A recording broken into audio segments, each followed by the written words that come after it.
It's 6 o'clock. I'm going to call the December 13th, 2022 meeting of the Board of Education to order in accordance with Government Code Sections 54950 at Sequitur and Education Code 35140 at Sequitur at the District Education Center, 1301 East Orangethorpe Avenue, Placentia, California at 6 o'clock p.m.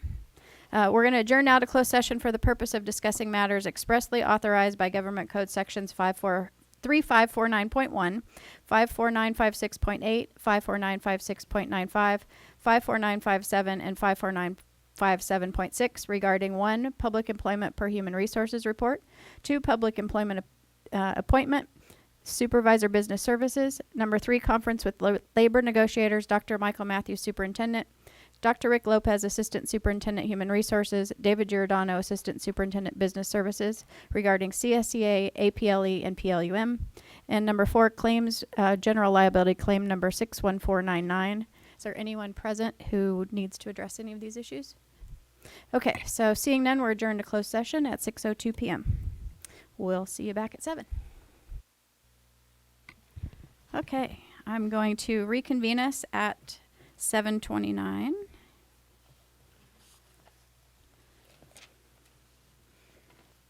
Okay, and my report out of closed session, the board took action to appoint Evelyn Tablas, Supervisor of Business Services, effective December 14th, 2022. That motion was by Mrs. Anderson, second by Mr. Youngblood, and that motion passed 5-0. We get a little cheers in the audience, I see. Congratulations. Okay, so that brings us to Pledge of Allegiance. Will you please all stand and join me?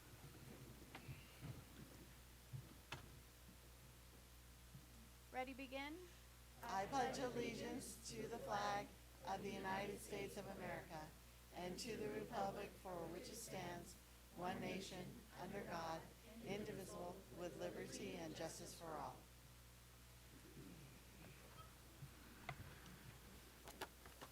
Okay, so let it show that we have all of our board members here tonight, as well as our student board representative.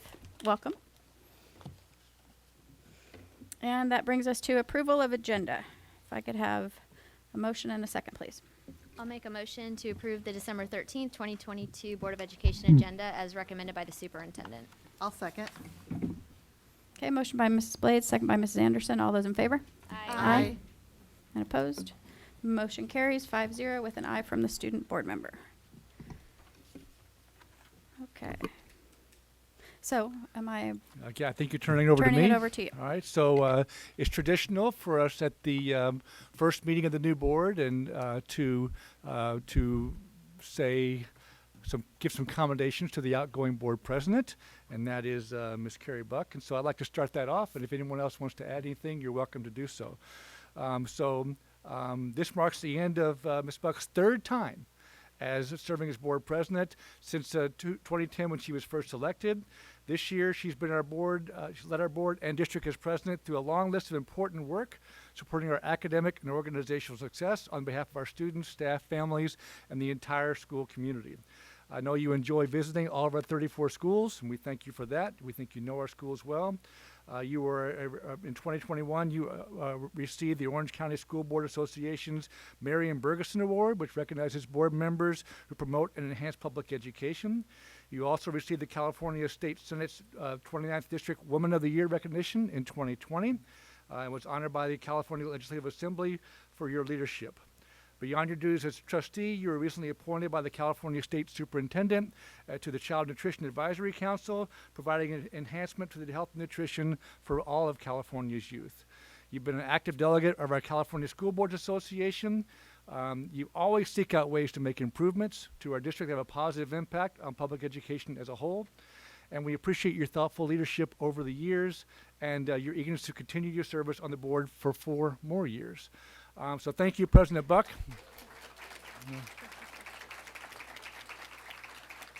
On a personal note, working with you this time, and this is true for all of our board members, but as you as president, it's been enjoyable. I appreciate all your communication efforts. And this is true again for all of our board members.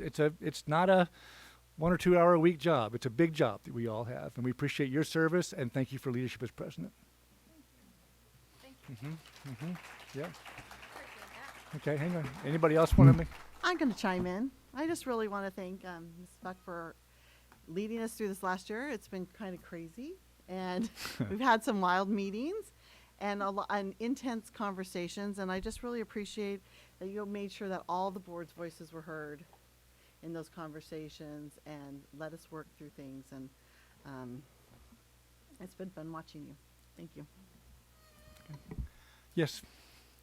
I just want to say on a personal note, thank you for always like encouraging me, because in the beginning, it can be a very overwhelming job as a student board member, and you've always encouraged me to, share my opinion and not be afraid to speak out. And so I just really appreciate you leading me through this time over these past couple of months. So thank you. Thank you. Yeah. Thank you, Carrie, for your years of service. I really appreciate the time that you've taken to show the way in which we're supposed to be going. And I look forward to the next few years working with you. And on behalf of the district, as is traditional, I have a paperweight for you that says it's a 2022 year of president, and so there you go for that too. Okay, you didn't leave with nothing. I love paperweights. It's perfect. Thank you so much. And I appreciate that. I really do. I love being, oh, thank you. I love being a board member. And I love this district so much. And one of my favorite things to do is go out and see the kids and see what they're doing. It just makes the whole day better when you can start in a music class and an art class, and you go and you talk to kids, and they ask you questions and they give you their honest opinion whether you want it or not. It's just really such a rewarding job. So thank you all.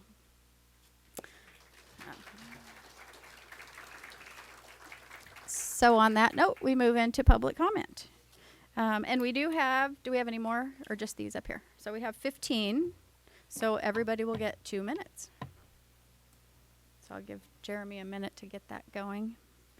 So our public comment announcement, you can get more over in the corner if you like here. We provide, those do need to be turned in just a few moments, you'll see. But we provide a 30 minutes maximum time, 5 minutes maximum per person, which we'll now do it at 2 minutes each. We've actually changed our info. My cheat sheet says 5 minutes, but we're now at 3 minutes. If translation is needed, we'll give you an additional 3 minutes as well. We do have a civility policy. It's Education Code 220, prohibits discrimination on the basis of disability, gender identity, gender expression, nationality, race, or ethnicity, religion, sexual orientation, or any characteristic that is contained in the definition of hate crimes set forth in sections 422.55 of the Penal Code, including immigration status. So we are going to now move into just public comment. So we've got all of our forms. We have 2 minutes to go. I'm going to call up 3 people to start with so that you can kind of get on deck and be ready to go. So the first one will be Janeth Delphin, followed by Andy Falco and Paula Powers. And if you'll repeat your name when you start, that would be helpful. Just right up at the dais there. Janet Delphine. Good evening, board members. My name is Janet Delphine, and until recently, I was a parent at Placentia-Yorba School District. The purpose of my time here is to seek your attention and support for a very disturbing and traumatizing incident that my daughter experienced at Glenview Elementary. A boy at Glenview Elementary sexually assaulted my daughter, who is 8 years old. The assault occurred during class time. The boy squeezed my daughter's private area as she was walking back to her seat. The assault was reported by my daughter to me on the evening of October 11th. I immediately engaged her teacher via email the next day, and I engaged the school administrators. I showed up at the school only to have the assistant principal tell me they had no time to talk to me because it was National School Day, Walk to School Day. I stood there with my daughter in tears and in shock at the aloof behavior of the assistant principal.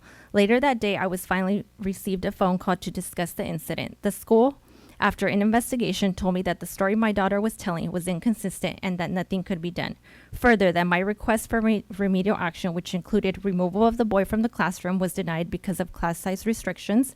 Request for extra supervision was also denied, alleging that the school already provides supervision. I requested support of payment for counseling to help my daughter, also denied. I request that this board take the time to read the entire file so you can gain awareness of the incident at one of your elementary schools and how poorly it was handled. The investigation looked to discredit the voice of an 8-year-old little girl because her story was inconsistent and with respect to the day and time that it happened. An 8-year-old could not articulate in her words the exact date and time this occurred or why she didn't report it sooner, all of which seemed to be expected of an 8-year-old victim. The school indicated that there was nothing they could do because there was no solid proof and the findings were inconclusive due to no witnesses. In the meantime, my daughter continued to attend class where the days after the incident was reported, the teacher continued to sit the boy in the same activity circle as my daughter. This further traumatized my daughter, who was coming home scared, ashamed, and confused. Thank you. Okay. Next.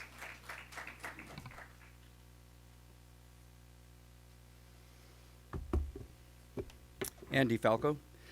President Reagan once said, "America is a shining city upon a hill whose beacon light guides freedom-loving people everywhere."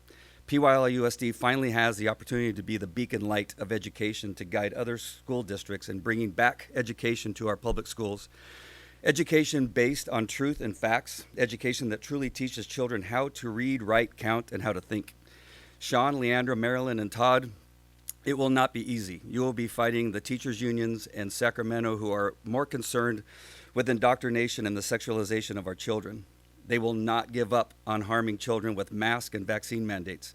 There are also those few teachers, librarians, and coaches who will continue with the nonsense of CRT and DEI in the hopes they can divide children in our schools and in their homes through racism and gender issues. But the parents of PYLUSD have faith in you. We have faith that you will fight for those of us who walked alongside you to get you into those seats, your constituents. This will be a long road, and you may not win every battle, but we will all be here to support you, and we will continue to fight along the way and these endeavors to educate our children. Sadly, tonight we are sure to hear from those who believe that truth, facts, grades, and maintaining a high standard of education is racist, homophobic, and misogynistic. They believe that men should compete in girls' sports and boys should be able to use girls' restrooms. These lies and attacks on our children have become their weapon and tools to create division and destruction. You must stay strong and fight against these attacks. We must also bring pride and love of country back to our education system. That does mean teaching the great, good, bad, and ugly parts of our history. Of course, and as usual, it will include slavery, the KKK, and internment camps, but must include how since even before the signing of the Constitution, the United States was fighting for the abolitioning of slavery, and the fact that the United States is a constitutional republic and not a democracy, and why the Founding Fathers warned against making Please conclude your America remarks. a democracy. God bless you guys. After Paula will be Ryan S. I'm not sure how to say that, so I'm going to start with Ryan S. It's so Then terrorist. Priya Shaw, then Linda Mannion. Paula Powers. I would like to welcome Todd Frazier to the board and pray that you're prepared for the hard work ahead. Get ready for the countless hours of preparation needed to be knowledgeable about the issues, the training you'll need to learn to know the expectations of your position, and the organization you will have to visit the hundreds of classrooms within a school. Like Trustees Buck and Anderson know, successful members fervently support our schools, allow our kids to shine, and never take center stage. I hope you understand your position on the board is a nonpartisan job. Your predecessor never sought the endorsement of a political party and always supported public schools. She joined the board with a breadth of knowledge about the many decisions made in the classroom because of her years of volunteerism. Her position was never a rung on a political ladder, nor was it a segue to a segment on a local podcast. I hope you're up for this challenge of this awesome responsibility. You have to help heal this community from the misinformation spread during the past election about what's being taught in our classrooms. You need to support teachers who dedicate their careers to the kids of this community. I pray you sought this position because you care about public education and our sons and daughters. Good luck, Trustee Frazier. You have big shoes to fill.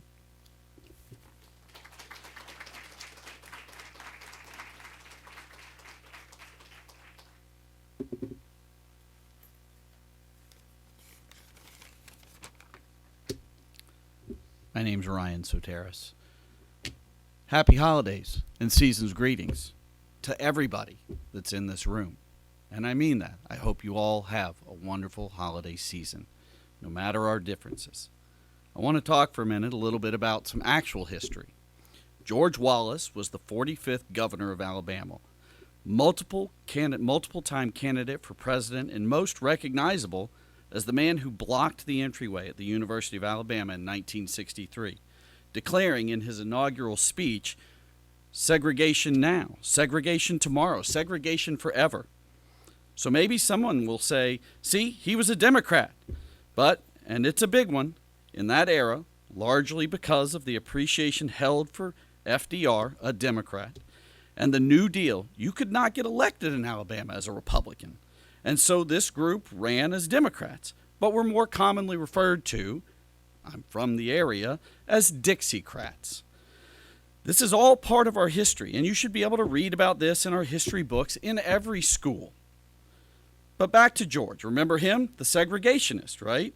Who also said things like, I'm not a racist, I'm a segregationist. And some other pretty horrible things. Well, sometime in the late 70s, he became a born-again Christian. See, there's something for everybody here. And renounced his segregationist views and apologized publicly to all black Americans, saying he had once sought power and glory when he needed to seek love and forgiveness. We should probably all try and do a lot more of that. Finally, and it's an established fact that other than his segregationist views, he loved to talk about football. And perhaps some in this room can identify with this aspect, and will see that, like George Wallace, change is possible, and change can be a really good thing, whereas ignoring or trying to edit history for our comfort is not. Thank you.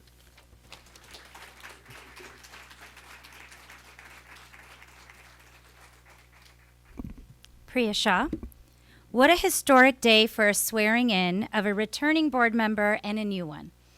Historic because today, marriage equality for same-sex and interracial marriage became the law of the land, passed by both houses on a bipartisan basis and signed by the president. I, like Ryan, want to talk about how ideas can change. President Biden's view on issues like gay marriage, which actually once put him on the more conservative side of his party's ideological spectrum, now more firmly match positions that have galvanized people of both parties over the past several years. You know, it's only been since the late 1990s that the majority of Americans began to support interracial marriage. Today, that number is 94%. And today, 68% of the country, regardless of party, believes in the rights of all people to be married. I believe today's landmark legislation and the shift that the president embodies showcases the true spirit of America. We continue to strive to fulfill the promise of our founding fathers, that America is for all of us. There's no shame in growing, and in fact, it's the American way. Thank you. After Linda will be Stephanie Dunham, Kristen Mortensen, and Reagan Rothery. Linda Mannion, good evening. Mrs. Buck, I want to congratulate you on your reelection. We know that you will continue to lead, as you always have, with integrity and wisdom, ever mindful of the enormous responsibility of meeting the needs of all students in our very diverse community of learners, so that every child finds a safe harbor in our classrooms to not only thrive academically, but to feel valued, respected, and nurtured. Mr. Frazier, we also want to congratulate you on your election. You have been elected to a school board that's one of the most outstanding, highly acclaimed districts in the state. Placentia-Yorba Linda's culture of academic excellence, innovation, collaboration, and integrity has given us a reputation which is second to none and has brought many families to our community seeking the best of the best for their children. As we all embark on this new journey, our hope is that we can do it together. Please lead with kindness, respect, and most of all, humility as you make decisions which affect the futures of every child every day. Please visit our classrooms and attend community events so you can see firsthand the amazing work that our educators do. to meet the needs and challenges of educating our students, who each has a very different story to be told. Our public schools are the heart of this community. So most of all, please protect the culture and reputation of our district. Our culture must be preserved to retain the trust of our families, our educators, and our students. Thank you and welcome.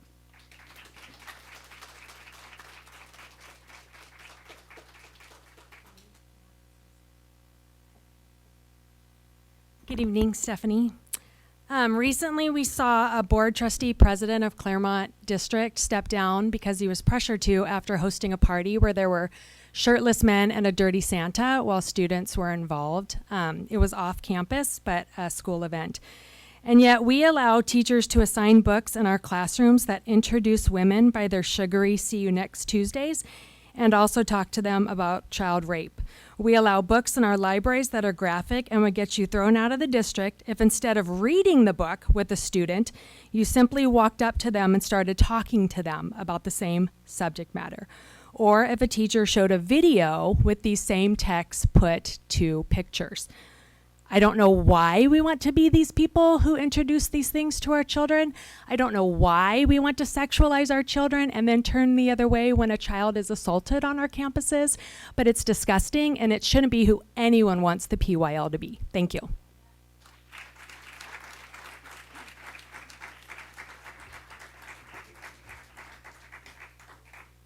My name is Kristen. I'm reading for Janeth. Her speech deserves to be heard the rest of.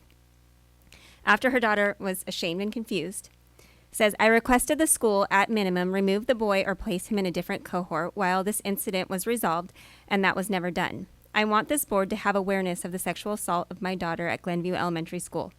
I had no choice but to transfer my daughter to another school district. Worthy of mention is that when I told Glenview I was transferring my daughter, they simply asked me when and what they would, and that they would have her things packed up and ready for me to pick up. At the end, my daughter has sadly experienced what being a victim with no voice is. As educators, you have the responsibility to create a safe environment for every child. You take the responsibility to teach. When you fail to do this, not only do you fail, but the entire system fails the child. I assure you that as a mother, I will continue to fight and will bring public visibility to what happened to my daughter. I will engage media outlets. I will return to speak before you until the voice of my 8-year-old girl is heard. And you as the board direct the school to take the necessary steps to evaluate and investigate this boy's behavior and most importantly ensure no other child is harmed. He's still in the class. Thank you for your time, and I am happy to answer any questions you may have.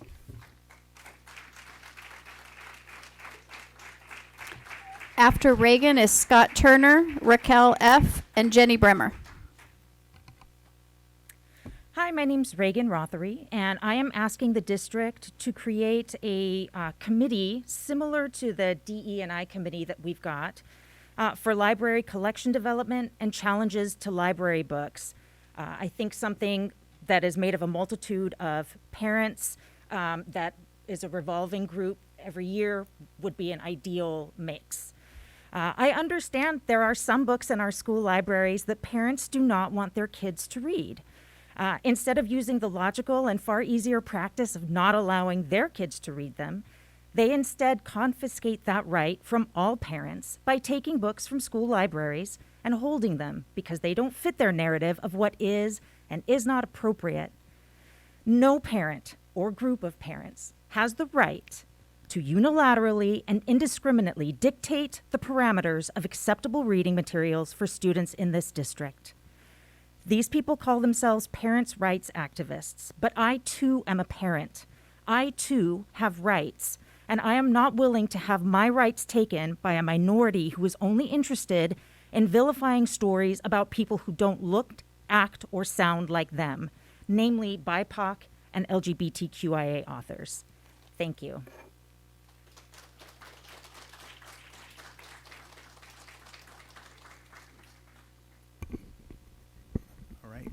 Good evening. My name is Scott Turner. I'm a parent of a TK and second grade student at Travis Ranch. I want to say congratulations to our newest board member and thank you to all others for your continued service.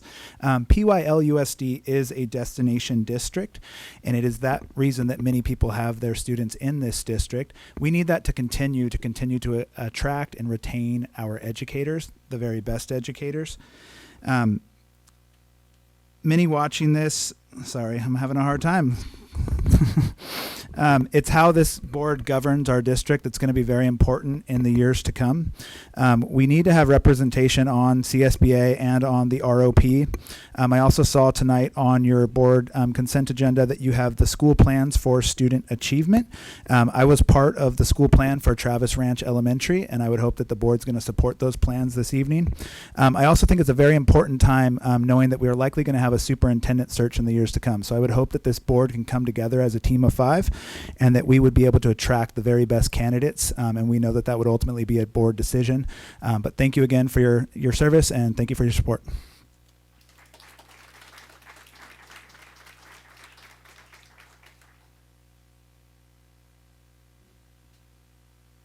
Good evening. My name is Raquel Fleischner. I'm a parent of 3 in the district and an educator. I want to welcome Trustee Frazier. I hope you take the time to visit every school in the same way that Trustee Buck does. And if you have reservations about any of the programs and tools that pass through the consent calendar, you take the time to see them in action, the way Trustee Anderson did last month. And I hope you seek education and training the way former Trustee Freeman did before you. Thank you for your service to our district. Additionally, I would like to speak about the way in which our district catalogs and documents parent complaints. With 34 school sites and tens of thousands of parents, students, and families, I'm sure our district hears many complaints, if this meeting hasn't taught us anything. But which ones are considered urgent? How are they prioritized? Which ones are heard? And more importantly, as we've seen tonight, which ones are ignored? I urge the board and the district to come up with a transparent system in which parents can file complaints and the community can see how and when they are addressed. Thank you.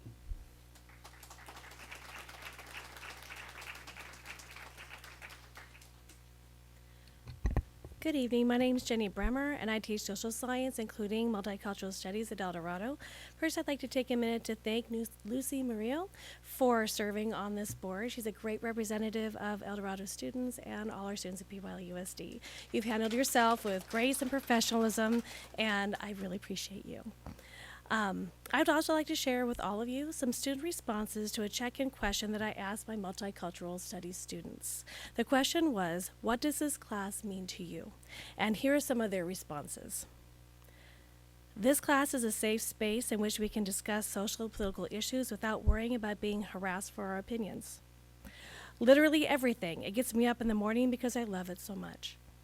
I love this class because I get to learn new perspectives every day.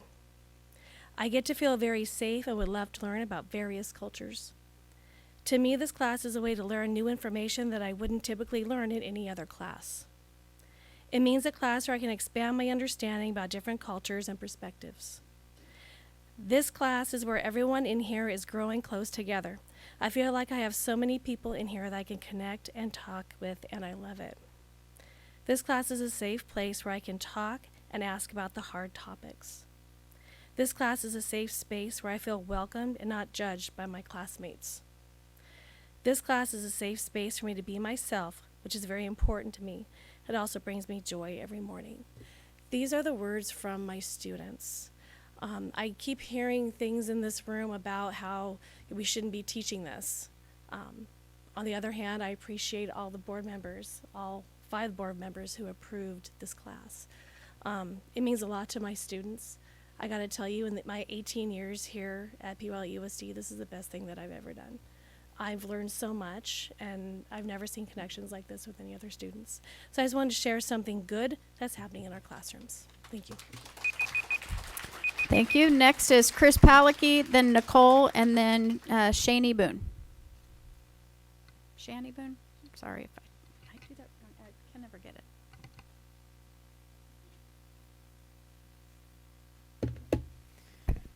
Good evening. My name is Chris Palicky. Normally I'm a little bit more prepared, but tonight I just really wanted to come up and welcome Todd Frazier to the board. I think this is going to be a new year. I feel very positive and optimistic about the direction that we're going. For those of you that are very positive and optimistic, I appreciate that, but for some parents, the last several years have not been positive and optimistic. It's been very dark. It's been very sad, and there's been a lot of misuse of educational resources for things that are very inappropriate. So as we're moving towards a bright path and a bright future, I want to welcome Todd to the board. I want to thank Sean and Leander for their outstanding services, and it is going to be an uphill battle. There is going to be a lot of people to fight, and I'm sure that you guys will stand strong and do the best you can. So thank you so much for your dedication to this school district.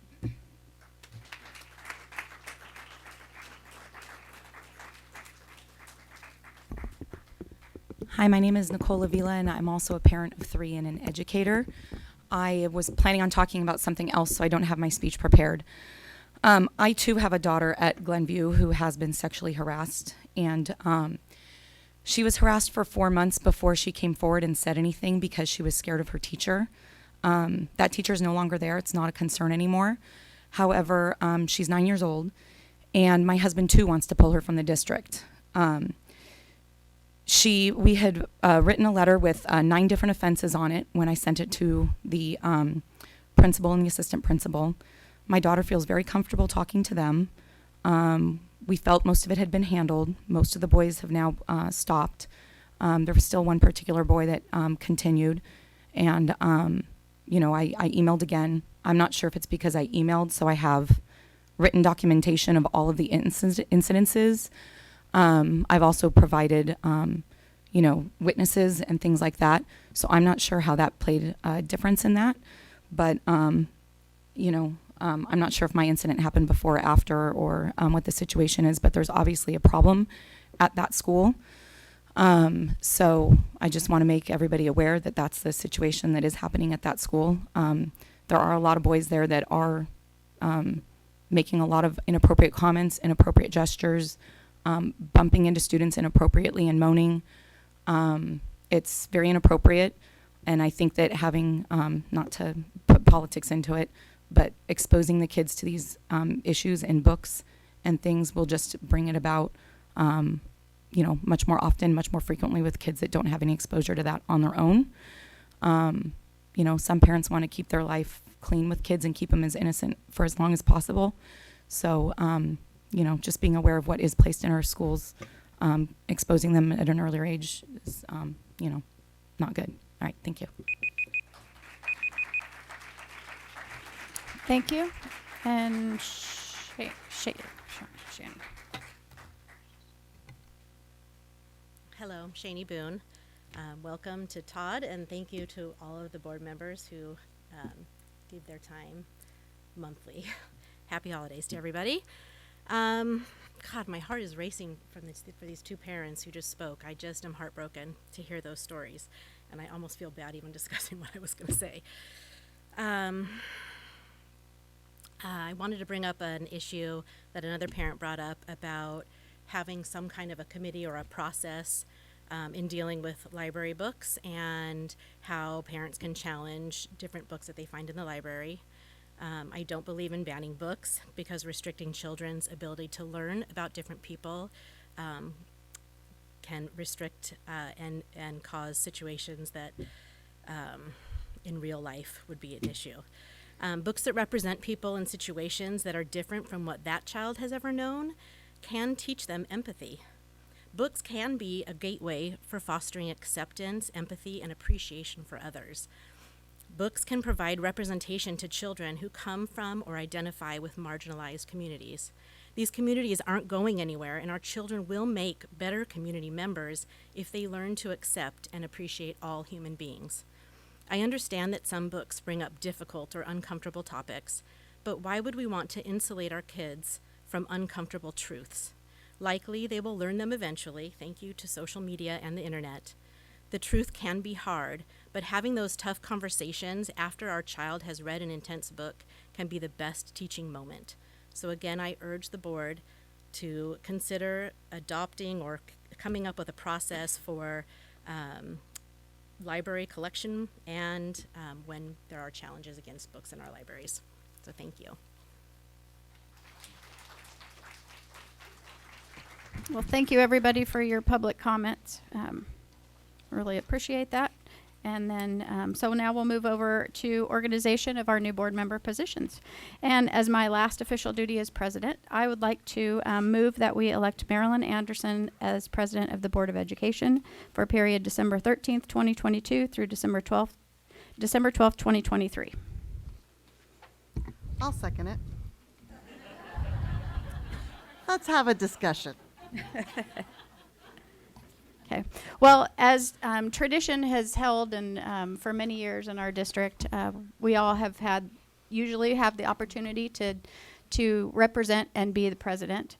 And so Marilyn would be the next in line for that tradition. I also know that Marilyn went to president training and got some more information on what that looks like in a meeting.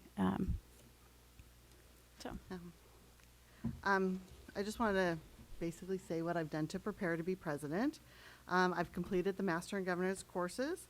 I attended a workshop for board presidents, and some of the things that we talked about that was basically the class was to focus on tools for leadership, developing a unified board, developing leadership plans as a board president, developing governor's handbook, which we could really use, reviewing of meeting norms and public comment, how to manage conflict in meetings, and how to use those norms for the benefit. Talked a lot about setting direction for the district, governor's calendar, and all sorts of things. But at the end of the day, it's the board's decision whether I've done my job and my due diligence to be prepared for this position, and whatever the board decides, I'm good with, and I will support whatever we do. I'm ready to vote. Okay. Anybody else? Okay. Oops. With that, we'll take a vote. All those in favor? Aye. And opposed? No. Okay. Motion doesn't pass. I'd like to make a motion to appoint Sean Youngblood as president of the Board of Education for the period December 13th, 2022 through December 12th, 2023. I'll second. Okay, so we have a motion for Sean Youngblood. We have any other comments? Okay, we have a motion by Mrs. Blades, second by Mr. Frazier. All those in favor? Aye. Aye. And opposed? Aye. So motion carries 4-1.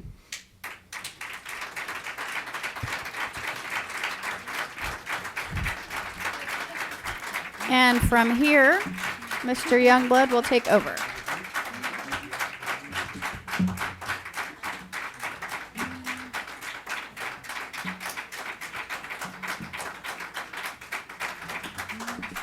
Okay, thank you. All right, so as newly elected board president, we're going to make our next motion for vice president. So as a board president, I'd like to make a motion to elect Leander Blades as vice president of the Board of Education for the period of December 13th through December 12th, 2023. I'll second. Okay.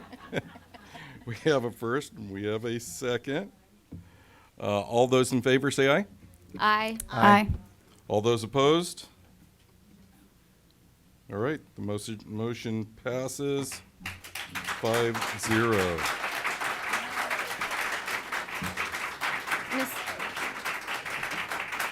I'll take a motion for number 3. Mr. President, I would like to make a motion to elect Todd Frazier as clerk of the Board of Education for the period of December 13th, 2022 through December 12th of 2023. Do I have a second? I'll second it. Okay, I have a first and I have a second. All those in favor? Aye. Aye. Anybody opposed? And the motion passes 5-0.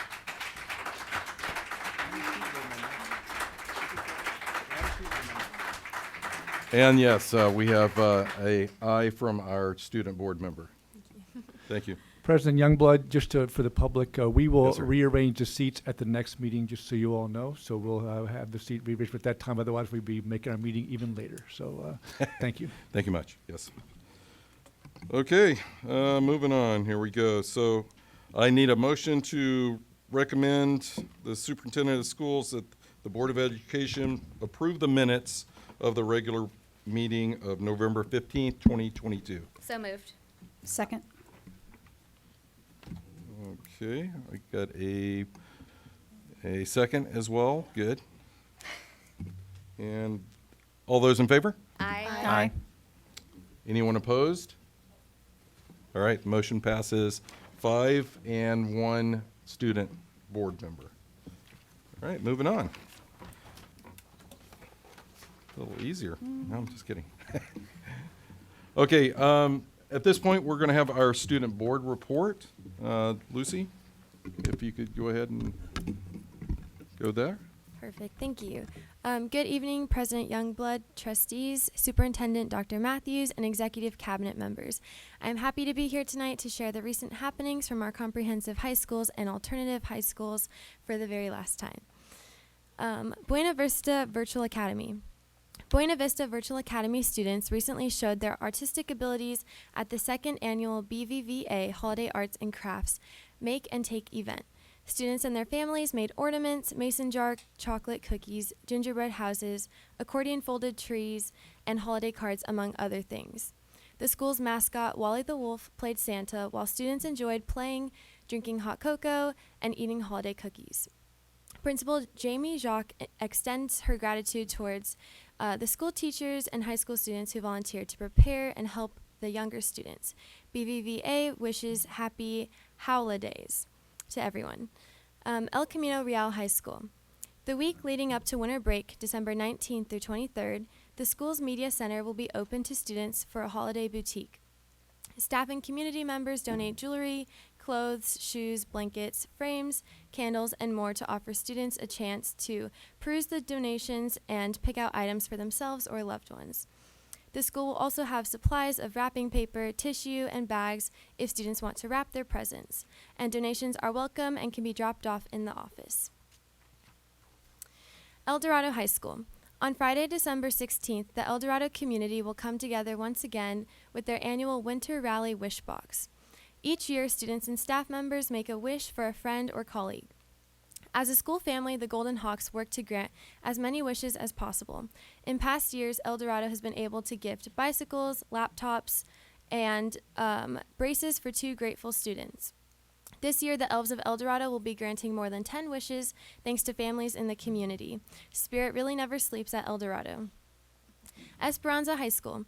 Esperanza's choral program hosted their winter Home for the Holidays concert on December 7th. The concert was a celebration of several fall and winter holidays with music sung in 6 different languages. Now, like years past, Esperanza has planned a holiday gift exchange with Ruby Drive Elementary School on Thursday, December 22nd from 12:30 to 2 p.m. Esperanza classes, sports, teams, clubs, and faculty have come together to get every student at Ruby Drive a gift for the holiday season. George Key School and Venture Academy. George Key students are looking forward to their annual Sunrise Rotary Holiday Party to be held on Friday, December 16th. It is rumored that Santa may stop by to bring surprises for the students. The school is grateful to Golden Elementary for allowing them to use their multi-purpose room for this event. Venture Academy's choir will be singing for George Key students at the annual Rotarian Holiday Party on December 16th. Parkview School. Parkview's leadership team is kicking the holiday season off with a Cheerio drive, collecting cereal boxes for the local pantries. One of the school's middle school students is also hosting a coat drive to benefit the local homeless shelter. Valencia High School. On November 16th, Valencia High School hosted its annual Future Ready Day. Seniors were given the opportunity to complete college applications to educational institutions of their choice. This included a wide variety of University of California, or UC, California State University, CSU, community college, military, and out-of-state schools. The Valencia girls tennis team recently advanced to the quarterfinals of the CIF Southern Section playoffs. In the quarterfinals, they faced the eventual Division II winner. However, their victories against Dos Pueblos in the first round and Mayfield in the second round were hard-fought battles and showcased the team's resilience and determination. And Yorba Linda High School. The Mustang Band and Choir will host their winter concert on December 20th in the main gym, which is sure to be festive and a fun performance for all to enjoy. And to get in the holiday spirit, YLHS will have a toy drive and their annual Week of Wishes for students leading up to winter recess. And that concludes my report.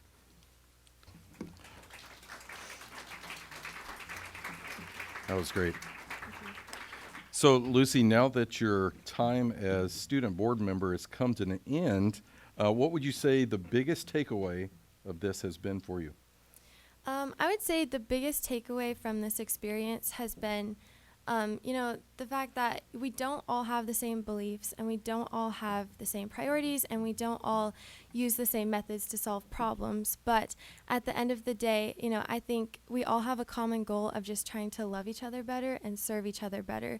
And I think that that's a unique aspect to this district when compared to others. And it's been really cool to work together to just try to better the schools for our students, our staff, our families, and our communities. And it's been an honor to help shape the conversation along with all of you. And so I've learned with that you're never too young to be a change maker and you're never too young to make a difference.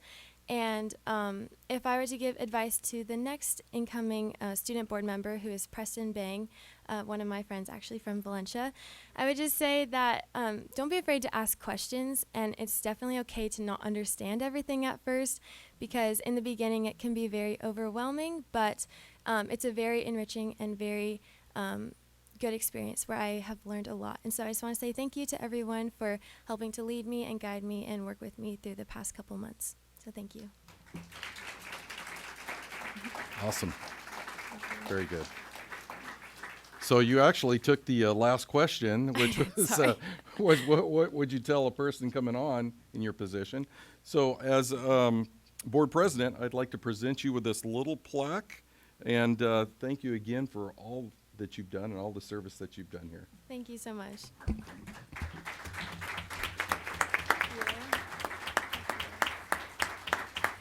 If I could add to that, Lucy, I have just been impressed by your demeanor, the way that you carry yourself, and the way that you reach out to your other student board members, your student members around the district, and get their information and bring it back to us. The report is always wonderful. It's got some fun stuff in it. It's got some upcoming dates that we can always use, so I always appreciate that. And we also have some flowers for you as well. And we would love to get a group shot picture with you before you go. Absolutely. May I add, Mr. Youngblood? Yes, absolutely. You are one classy person, Lucy. I mean, you've served us very well. One of the highlights of my year was watching you at the Veterans Day ceremony at El Dorado High School, and the way you respected our veterans and brought our people together. And I just wrote down, love and serve each other better. That's good advice. And so thank you for your leadership. I know you're going to go to great places and do great things. And I hope you keep us posted on what you're doing, because you'll forever be a part of us. So thank you very much. Thank you so much. Yeah. You want a picture now? How do we do it?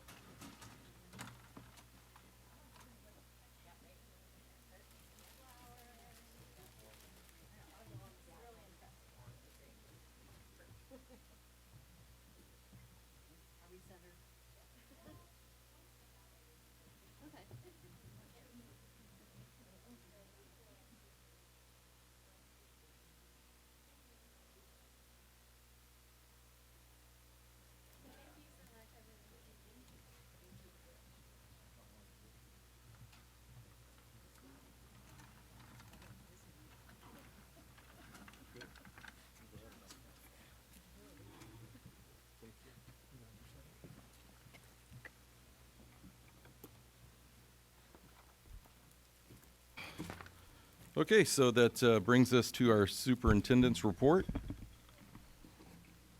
Dr. Matthews? Mhm.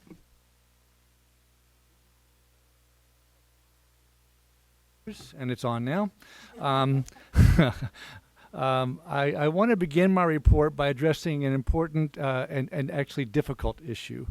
At our last board meeting in November, we had an individual address the board in public comments, and the comment contained sexually explicit material in that. And so I just wanted to say that I regretted not trying to stop the comment and redirect it. I don't believe it was appropriate for a public forum.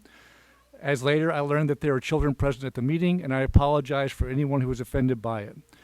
Public comment speakers should abide by our civility policy, and although people do have a right to freedom to expression, I want to also extend to the greatest extent possible a safe and harassment-free environment.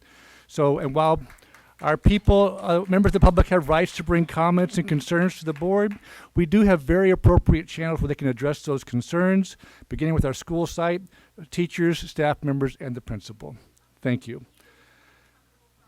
I want to move forward with, I'm grateful. We heard from Lucy Murillo about the efforts our students are making on behalf of our families who are less fortunate in our community. I want to also thank our employee groups for the efforts they're making too. The generosity of our employees and is truly remarkable, and I appreciate all the efforts made to support our entire district community. Each year, our Placentia-Yorba educators, known as APPLE, and our California School Employees Organization Association chapter, known as CSEA, they coordinate donations to our students and families in the district's McKinney-Vento program. McKinney-Vento, for those of you who don't know, is a nationwide program for students who are living in difficult and transitional experiences, who are doubled up and tripled up with other families for economic reasons, living in homeless shelters, campgrounds, or cars. You may have noticed outside there the CSEA's annual sock tree, which has been on display for a few weeks now. Employees from across the district were encouraged to purchase and donate new socks to hang on the tree. It's quite the decorative thing, actually. You'd be surprised how nice socks can look on a tree. Next week, they'll be given to needy PYL-USD students and their families around the district. It was no different for our APPLE members, as they adopted 24 PYL-USD families to give toys, clothing, and other necessities. Employees from all of our schools purchased and wrapped these items to bring joy to dozens of children and families in the holiday season.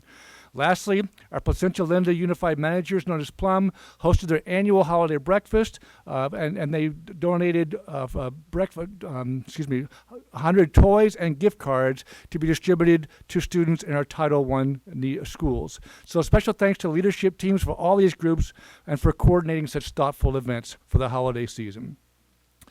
I want to also say I've truly enjoyed attending our PYL-USD High School Showcase events that have taken place in November and December. Valencia, El Dorado, and Yorba Linda all took turns hosting theirs, and Esperanza's is tomorrow. They're highly attended by hundreds of eager middle schoolers and families from inside and outside the district, and this all leads up to our school choice transfer application period.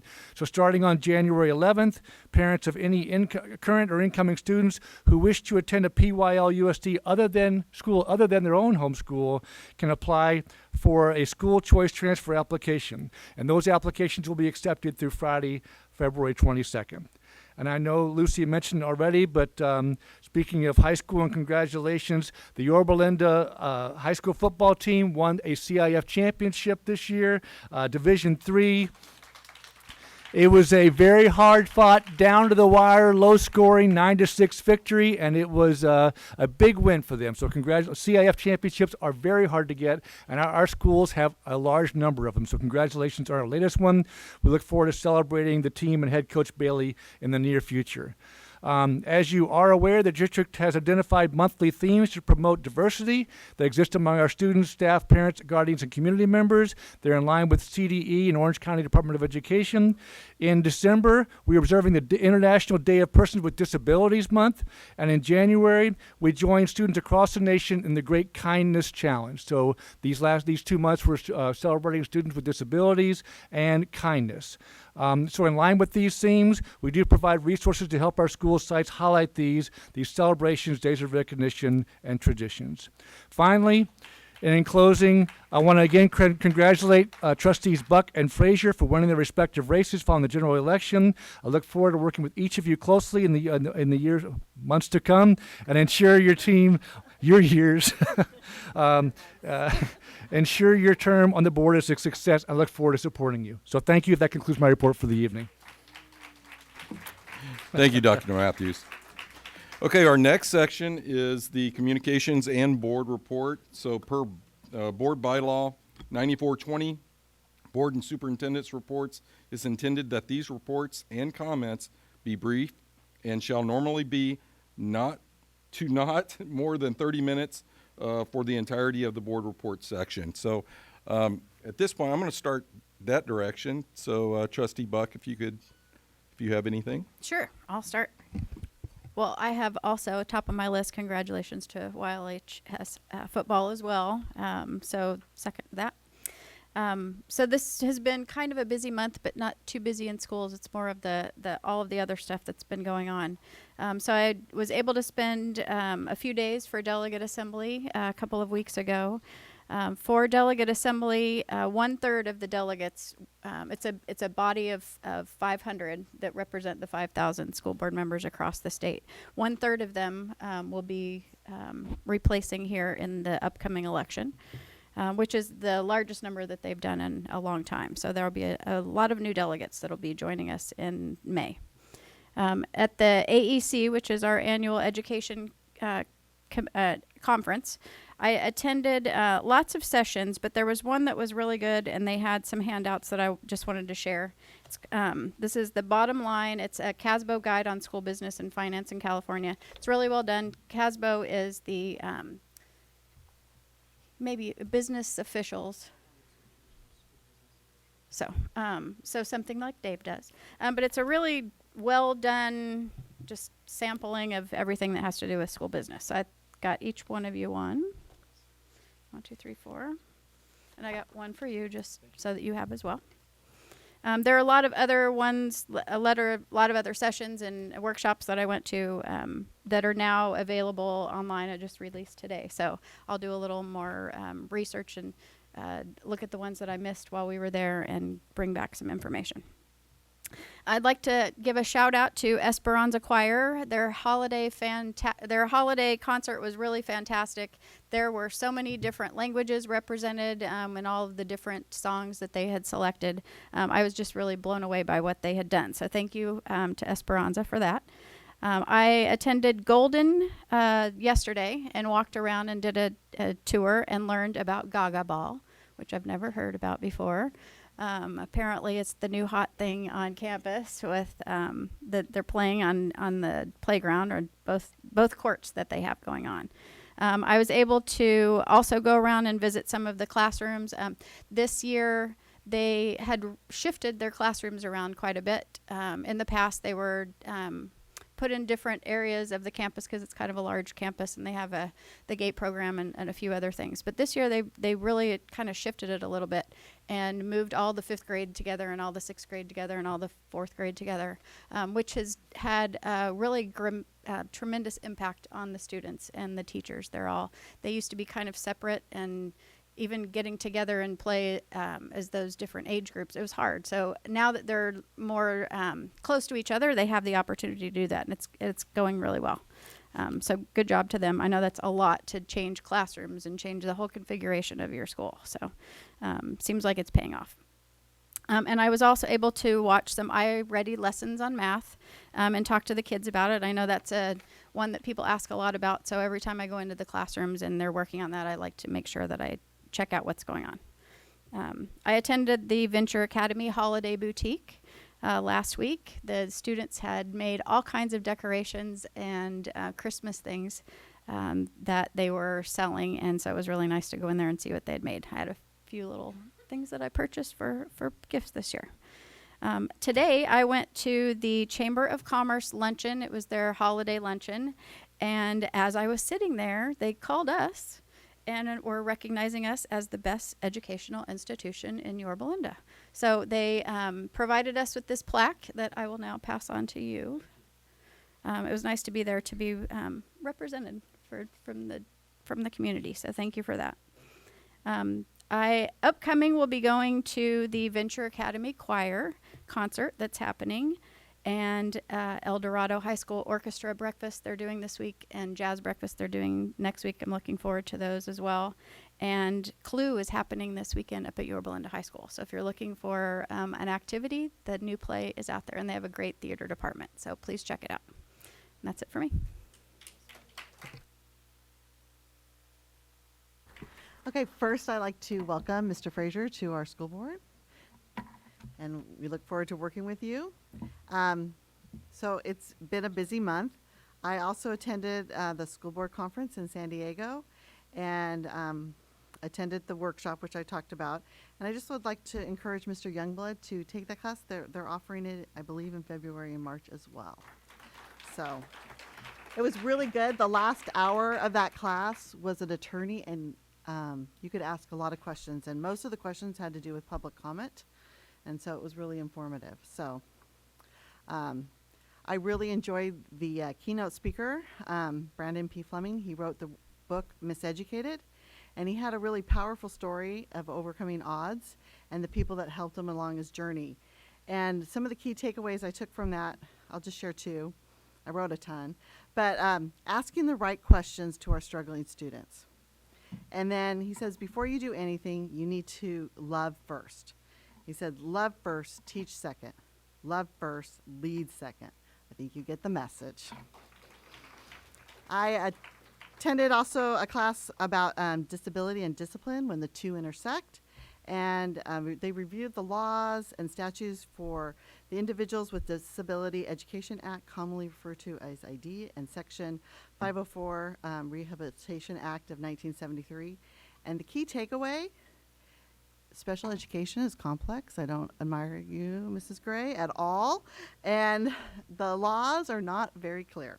So I look forward to learning more about special education and getting a better idea. Also went to a class about the legal issues facing governing boards. We talked about religion in school, flags in school, social media and school boards, school safety, collective bargaining. So there was a lot of really good information about what laws have been approved and how things are moving, and to better implement those things in our school district.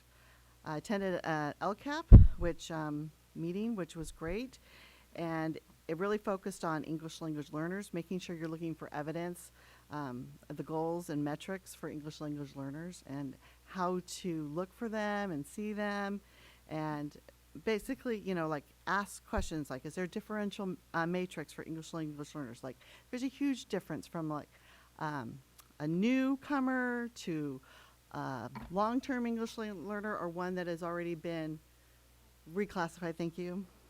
I wanted to say redistrict, but I knew that was not the right word. So a lot of really good information in there. Also attended a class on Dear Trustee and how to develop a teen approach for board communications. And then the last class, oh, no, it wasn't the last class. I went to a class on workshop on bringing the community together under a united governance team, and this was really interesting. A school board with the superintendent got on, and they said that they go, we live in a purple community. We have, Democrats and Republicans all living together, and we're really a mixed community. And they had two of their board members on there. One was a representation of the right side, and one was the representation of the left. And they talked about how they worked through their difficulties and the strategies that they had utilized. And so Dr. Matthews and I will be definitely discussing those strategies, because there was superintendent strategies and board strategies. And they gave real live examples of what they did and how they did it. Also went to math framework class, because you guys know I'm all interested in how the new math framework is going to be coming.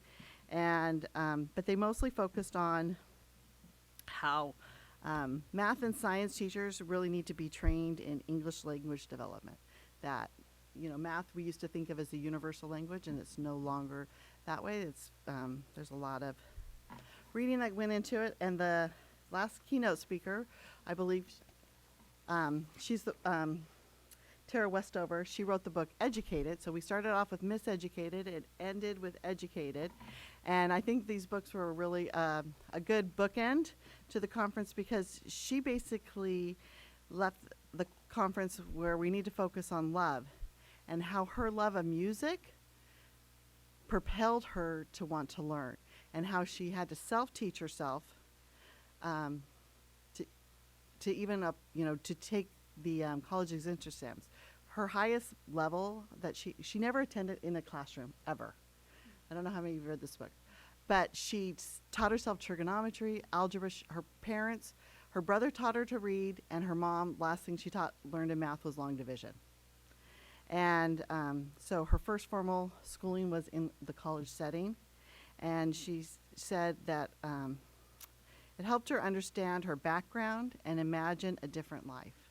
And so it really talks about the importance of education. So they were really great complimentary speakers, and I'm looking forward to reading the books.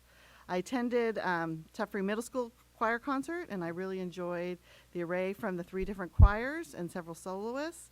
And my favorite part of the concert was they sang Silent Night. They sang it in German and Spanish, and then the students surrounded the audience, and we all sang it together. And I really love how singing really unifies the community, and you could feel that night in the PAC. I had 2 school visits, one at Wagner, where I ran into a longtime friend. I didn't want to say lifetime, but long term, and seeing some of my young friends. That school has 15 different languages that are represented in there. And it's a very common response when I ask principals how many ELD students they have and how many languages are represented. Wagner is the home to many moderate and severe special education students, and I loved hearing how the school is being inclusive to these students and supporting the general ed teachers at the same time. They have a kindness motto and a kindness crew, and I love that they have leadership opportunities for their students. And also, I got to see many parent volunteers in the classroom, and it was really interesting because the principal shared to me how they utilize these parent volunteers as part-time positions and actually substitutes in their special education programs. So it was great to see how they were utilizing their parents. I also visited Sierra Vista, and again, there was lots of parents in the classroom, which as a parent volunteer, I love seeing. I got to witness Preppy K in their block building and their block stage, and they're building their homes and their businesses and learning about cooperation and how to spend their money, how to go to the bank and get their money, and then how to go shopping and buy the needs for their family. I learned a lot about how breakfast and lunch works at Sierra Vista and how it is really benefiting many students there that come to school unfed. In one of the 6th grade classrooms, I saw a really unique math teaching. Basically, the teacher had put up giant whiteboards throughout the room. There was about 8. And she had teams of small groups working on problems. And they were basically, when I went in there, they were trying to learn how to find the area of a triangle. So they were taking past knowledge that they knew and then trying to develop their own formula as a group. And I think, that's such a powerful lesson. When we know how we got there or how it works, then it's embedded in our heads. Kindergarten, I love Preppy K in kindergarten. They had an impromptu review for me where they showed off their sight words and their spelling, and it was super adorable. And also I attended a class where they grilled me for about 5 minutes on what it was to be a board member, what I do, the things I like and don't like, and how I got elected. So that was fun. But in both schools, I really felt the feeling for excitement for learning. And you saw it covered on the walls, and it was just such a great thing. And witnessing the different strategies of learning taking place, it was just really fun to see all the different approaches. And I also appreciated both principals pointing out the use of the signature practices and how those practices are used at different grade levels. So I learned more about creating classroom structures and routines, designing purposeful lessons, and maximizing student engagement. So it was great. Also, I attended the Venture Academy Craft Boutique, and it was so impressive, and I brought some things to show you, and I know you're all jealous. So artwork, and don't tell my grandkids they're getting this for Christmas. And just really fun, creative ornaments. It's all done by the students. I actually have a granddaughter, so I had to get something with a bow. And just their creativity and watching the students doing everything from being the greeters to helping you shop to working the cash register, managing the money, boxing up my things, offering me coffee. It was just really great to see these students learn and how to do things. It's just a little gift item. And so next year when you see it on social media or hear about it, I strongly suggest you go. It was very worthwhile. I really enjoyed it. I got to see one of my younger friends there. I was hoping I'd run into her, and I did. And so I kind of had personal shopping and like learned who made what. So it was really fun. And lastly, I just wanted to thank Lucy for all she's done to represent the students throughout our district. And I wish you the very best in this school year and in your future plans. And stay in touch and let us know how exciting adulting is.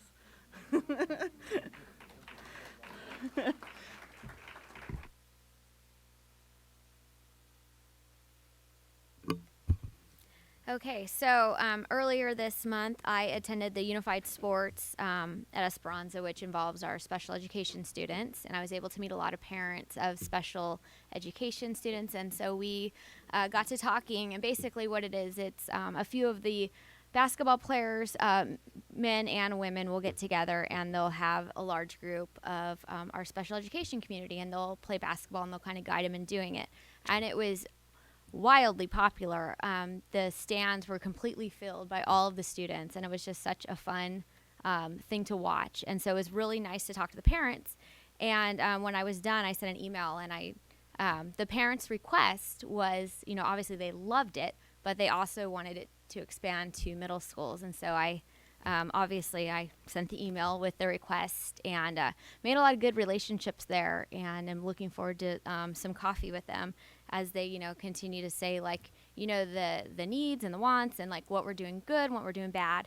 But that was just a very good, such a good representation of inclusion, and the support of the school was just amazing. So that was just a great event. That was one of the highlights of the month. I attended the Esperanza High School's Christmas Choral, the Home for the Holidays, and I took one of my sons who attends Yorba Linda, and we really enjoyed it, and I was really excited because they brought fall into it, and so we heard the Monster Mash, and I now know that there's the Thanksgiving song by Mary Chapin Carpenter, and so Thanksgiving, let's go in the fall, I'm going to be set next year. And so it was an awesome performance. We were laughing. They had just beautiful soloists. It was just a great experience. And Mr. Myers just does an amazing job with that choir. And so I really thank everyone for the invite, and I'm hoping to attend again next year. I attended the Yorba Linda High School semifinal game, and after they had won CIF, and that was a good experience. Unfortunately, they lost, but it was a great end to the season for them. And just last weekend, I attended the La Costa wrestling tournament in Carlsbad, and I want to give a huge shout out to Isaiah Quintero from El Dorado. He placed first place in his. Kenneth Rogers from Esperanza, who placed third in his weight category, and Will Cox and Spencer Perry from Yorba Linda High School, who also placed fourth place in their category. As the daughter of a football and wrestling coach, my dad was a wrestling coach for 40 years, and so I remember very fondly traveling out as a stat girl, and also traveling to watch my brother play. But La Costa is It is a major tournament. It's 64 plus teams, and it's extremely, extremely competitive. So for us to come back as a district and have 4 place winners, and all of the kids all of our wrestlers who participated, they all did a phenomenal job. So I'd like to congratulate them. One thing that we've been talking about, and I talked with the superintendent, but I think we need to bring it towards the board, and I've mentioned this in the past. I really think the board needs to take the handle on our grading policies. I'd like to see us immediately start to look at grading systems. It's not equitable for one teacher to grade one way, and next door in another classroom, another teacher to be grading another way. Students in class can change based on how the teacher chooses to grade and not based on a consistent measure of mastery. And so I just think we need to have clear and consistent grading guidelines. We don't allow our students many times to change teachers, change classrooms. And so I think that if we become more equitable with our grading practices, then we will find that we won't need to be moving teachers based on teaching styles and grading.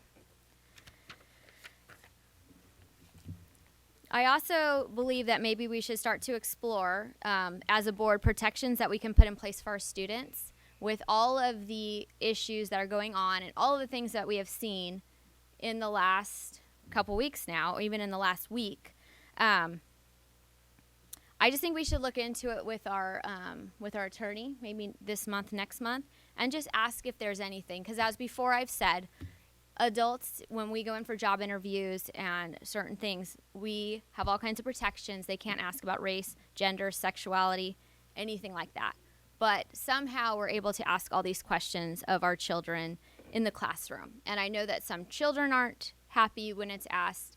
I know that parents aren't happy when it's asked. And so I think these type of topics we need to look into.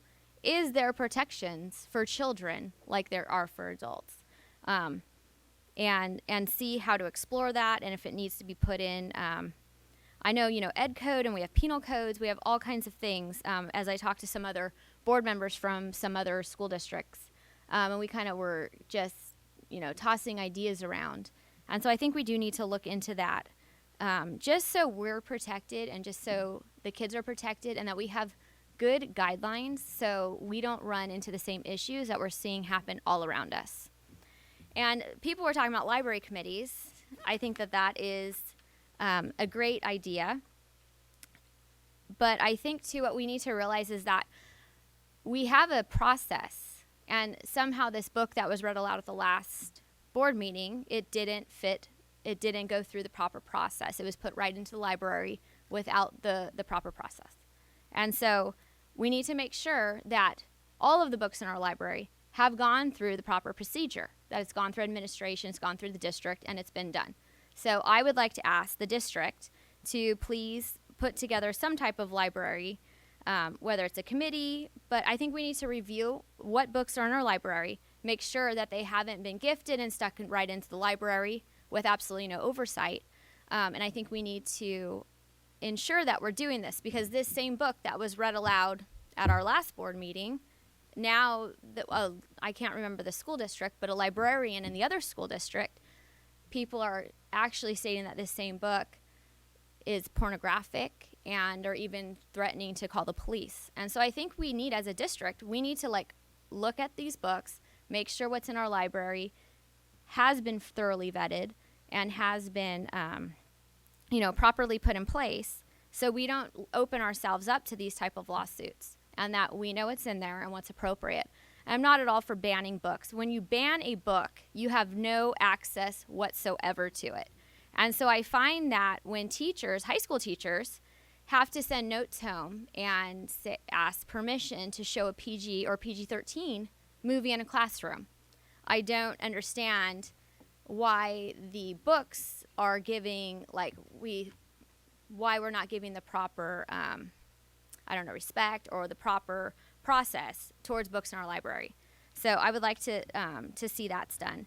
And so when you, and the thing is this, if things are age appropriate in a school district, then that's fine. It doesn't mean you can't buy it on Amazon for your child, or you can't go to the Yorba Linda Library and check out that book. When a book is banned, you have no access to it whatsoever. So this is not banning books.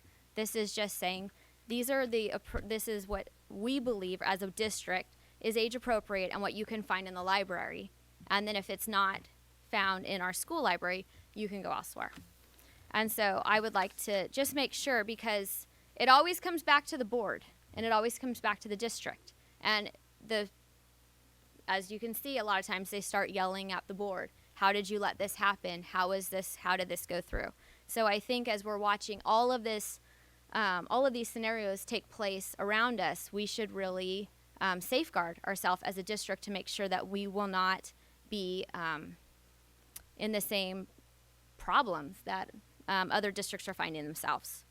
And so I'd also like to, we approved Strategic Kids, LLC, last month, and they've been at every elementary school in our district, and I'm hearing absolutely phenomenal things about it, and the kids are really enjoying it, from the students that I've talked to and the teachers and staff. And so I'm really happy that we brought that in and that we've given the chess and all these other games, an opportunity for the kids to have, something else at recess, maybe besides play if you're really not into running around. And so, yeah, that concludes my board report. I hope everybody has a Merry Christmas and a Happy Holiday. Stay safe, and we will see you next in the new year.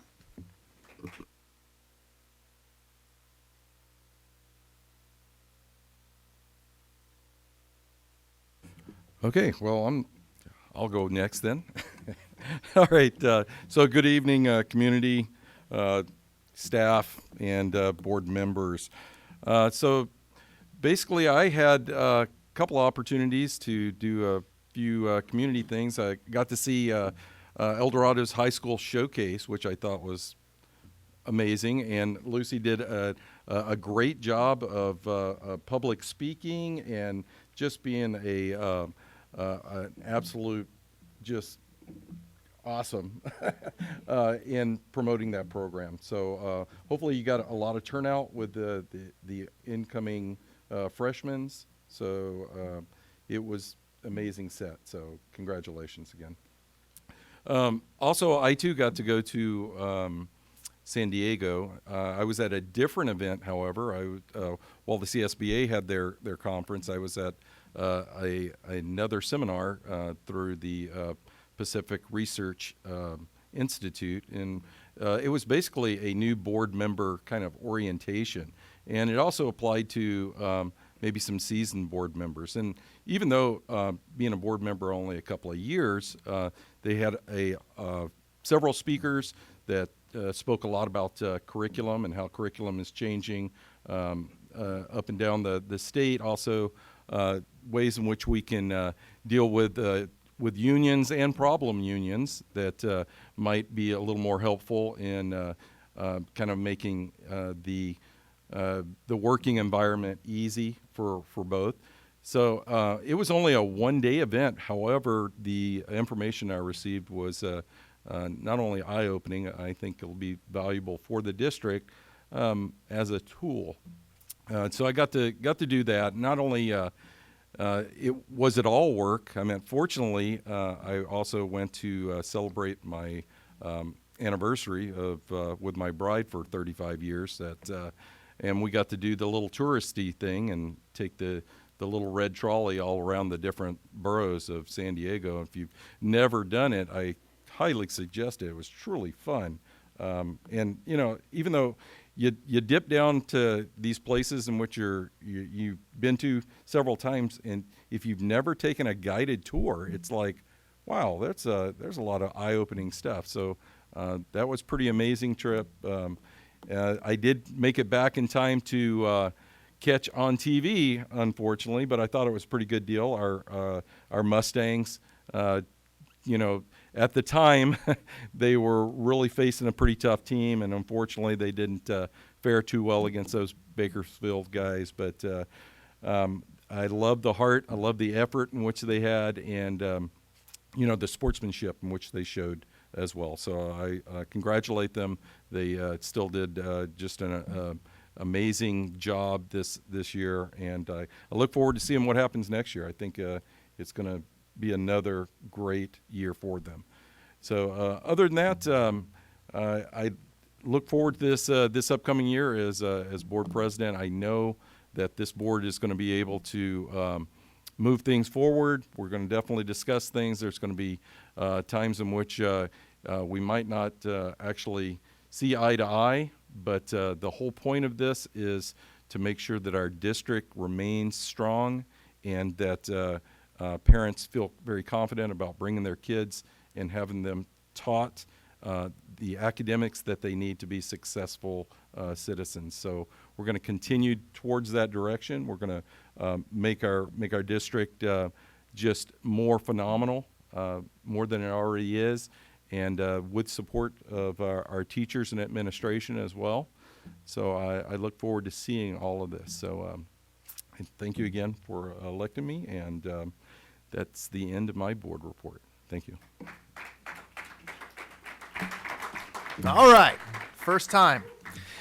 First of all, I just want to say thank you so much it's been a warm welcome. Everyone's been so great. The people that have reached out to me from the community, the teachers, meeting Dr. Matthews and all the assistant superintendents, had some great meetings, got to know a lot about how things work, who to talk to, and the things that are going on behind the scenes. And I was really impressed. So I'm looking forward to what's going to be happening over the next several years, and I'm so honored to be here and to be a part of the process. I actually had the very difficult task of accompanying the Esperanza girls varsity basketball team to their tournament in Hawaii. It was terrible. Just kidding, it was amazing. And they came away champions in the Punahou High School tournament, so we have got a great team this year. Our daughter, thank you, yeah. I played really well. We've got a great team this year, and I love seeing when you take students and put them in an environment where they've got to interact together in somewhat unfamiliar circumstances, and they really bond, especially as a team. I think it's a great thing to see, especially as a dad, to see. Wow, that's weird. Sorry. To see my daughter really bond with her teammates and take leadership and get challenged, and we won the final game in overtime. It was awesome. It's so character building for these kids, and the opportunities that they have at this district, not only in sports but in theater and the media program at El Dorado. There's so many great things for our students to be a part of, and so many things that you all mentioned that I look forward to coming to in the future, to see what's possible in this district that I love. And I wouldn't be here if I didn't love it. So thank you very much, everybody, for the well wishes and the warm welcome.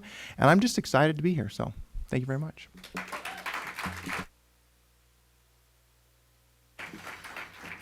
All right. Yes, sir. So welcome again, Trustee Frazier. Okay. Folks, this brings us to some of our action items. General functions is going to be our first section, so I'm going to need a motion. I'll make a motion to adopt the 2023 Board of Education meeting schedule. I'll second. All right, we have a motion to adopt the educational meeting schedule and a second. Dr. Matthews? Thank you, President Youngblood, and board members and executive cabinet members. So this is something we always bring to the board on at the organizational meeting. It's a proposed Board of Education meeting schedule for 2023. There are some changes with this one that I wanted that are non-traditional that I want to bring to your attention. One is that there is no scheduled meeting in July. That's typically a meeting that is a little lighter on the agenda, but it's also a meeting where we've had some challenges in bringing the entire board together and the entire admin team together on that. And so we believe we can, we may need to have a closed session to hire management personnel, but we believe we could do without that. And so that's one of the changes. And I think the bigger change is moving up the starting time of the meetings for the general session from 7 to 6 and for closed session from 6 to 5. Our meetings go late. I mean, we have active discussion. We do all that, and we have our student board member here. And Lucy, we typically dismiss you at 9 o'clock, and this may be one of the first meetings all year where you've gotten to actually vote on an item, because we usually don't even get to action items until after 9 o'clock. So enjoy that. But I think it would be a good change. But again, it's the board schedule, and you get to vote on that. So you'll also notice that as the board recommended, we have a more extensive Board of Education governance calendar, where we actually kind of go into what's expected to happen at each of the meetings throughout the year. So I put this to you for your consideration, and I thank you. Thank you. Did anyone have anything on this? Okay, so we have a first, we have a second. All in favor? Aye. All opposed? Okay, so that's 5 plus our student board member. So leave when you need to leave, but thank you again. Okay, that brings us to item number 2. I'll take a motion. I'd like to nominate Marilyn Anderson to serve as a representative on the California School Boards Association Delegate Assembly, Region 15, from April 1st, 2023 to March 31st, 2025. I'll second. Okay, we have a motion and a second. I'm going to throw my hat in the ring for that as well. Okay, we have a, After the vote. okay, so let's go ahead and vote on this motion that's on the table. All those in favor? Well, Was there do you want to have a discussion? conversation? Oh, I'm about sorry. it? Let's have a talk about it. Okay, He's new president. sorry. Okay, so who would like Do to? you want to go, Mr. Frazier? Well, I was just curious if we were going to talk about it. I didn't necessarily have anything to say, but everybody's just kind of looking around. We I thought always, maybe I'd slow us down right a after second. we take our motion in the second, then we have the opportunity to talk about it, whoever wants to. Yeah. Okay. No, I just think this is a really important group to be a part of, because they are the legislative branch for CSBA. They decide the course of the actions that CSBA is going to do, and the delegate assembly can't really. I mean, CSBA can't do anything without the delegate assembly's approval for what they're doing, and to me, if we don't send people, it's kind of like, taxation without representation. If we don't send someone to participate, then our district students and community have no voice. So I would really like to be a part of that and make sure our voice is heard in Sacramento. Right. Okay. I'm anybody else? also interested in becoming a CSBA delegate just for the same reasonings.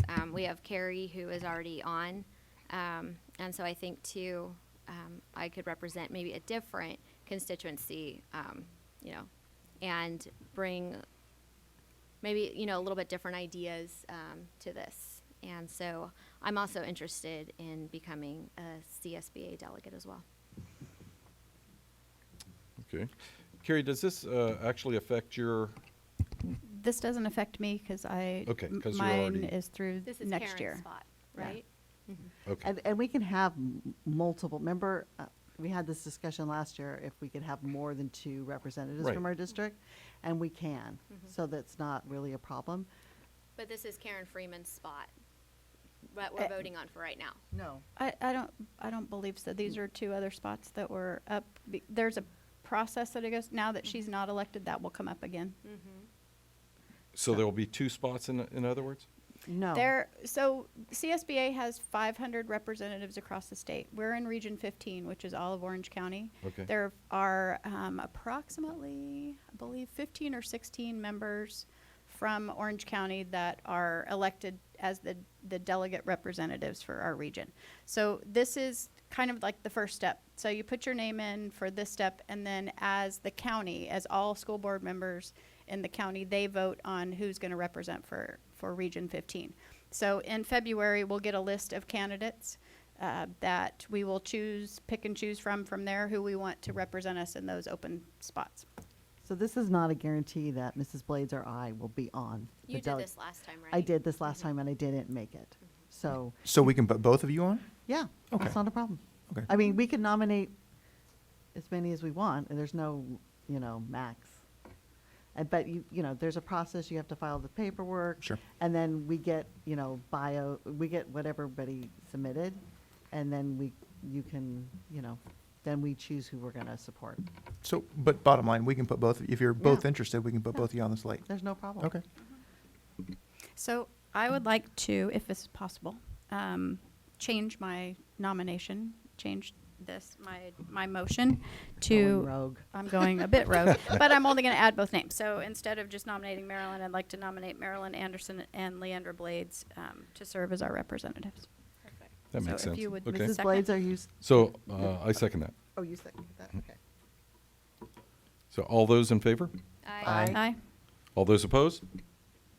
All right, so that's 5 plus our student board member. Look at Got that. two 5-0. votes in. Awesome. Okay, that brings us to item 3. I would like to elect Carrie Buck as our district representative to the North Orange County Regional Occupational Program. And an alternate? And Do you an have an alternate? I do not have an alternate. Well, being that Karen was representative, I would throw my name in for an alternate. I'm a big fan of what ROP does, so. Okay. Yeah. Mr. Frazier as an alternate. We need a second. I'll second.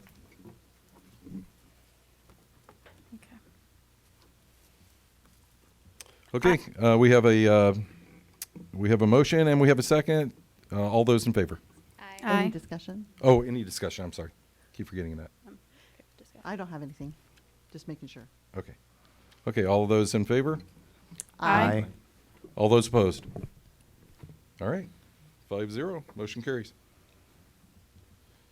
I'll let you know what that means, Mr. Frazier. It'll be new to me too. All right, item number 4. May I get a motion? If it's possible, I don't know if we didn't talk about it ahead of time, but you are our representative now, would you? Would you like to? Do I want to do it again? Mhm. It's very easy. I'll do it. Okay, so I would like to elect Leandra Blades as the district's nominating representative to the Orange County Committee on School District Organization. I'll second. And I will elect, you were alternate before. I You was wanna do that alternate again? before. So we'll do Sean Youngblood as the alternate. All right. Any discussion? None. For me. None for Okay. me. I'm good. I'm All good. right. All right, all those in favor? Aye. Aye. All those opposed? All right, motion carries 5-0.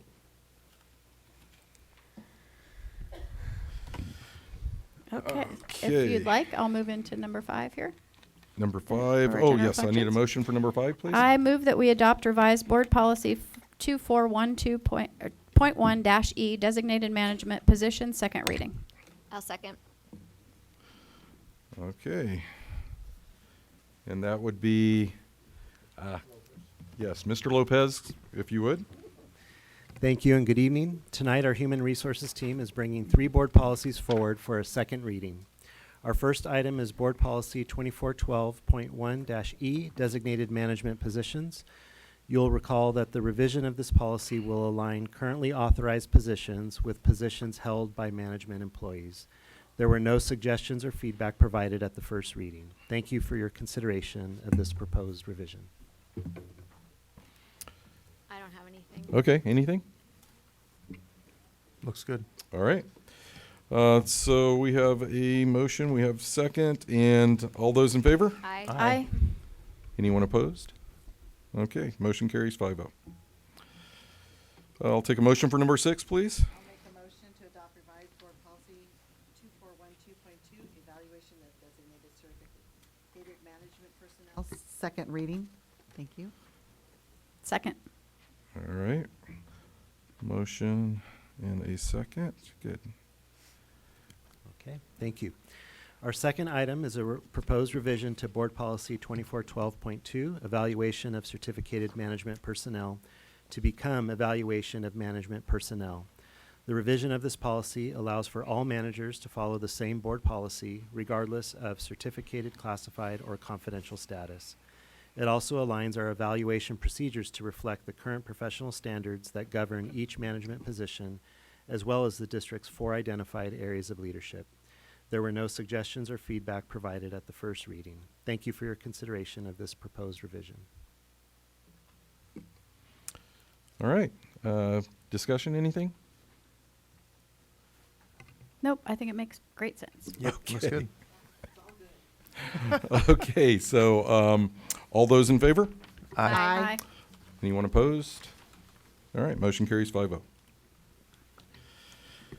Need a motion? I need a motion on number 7. I'll make a motion to delete board policy 2412.4, evaluation of classified management and confidential personnel. I'll second. Oh, Go for it, Mr. okay, I'll second. Nice. Okay, motion by Ms. Blades and second by Mr. Frazier. Go ahead, Mr. Lopez. Very good. Our third item is the proposed deletion to Board Policy 2412.4, evaluation of classified management and confidential personnel. By considering the revised Board Policy 2412.2, our 2 existing management evaluation policies would be streamlined into one board policy, thereby rendering this board policy unnecessary.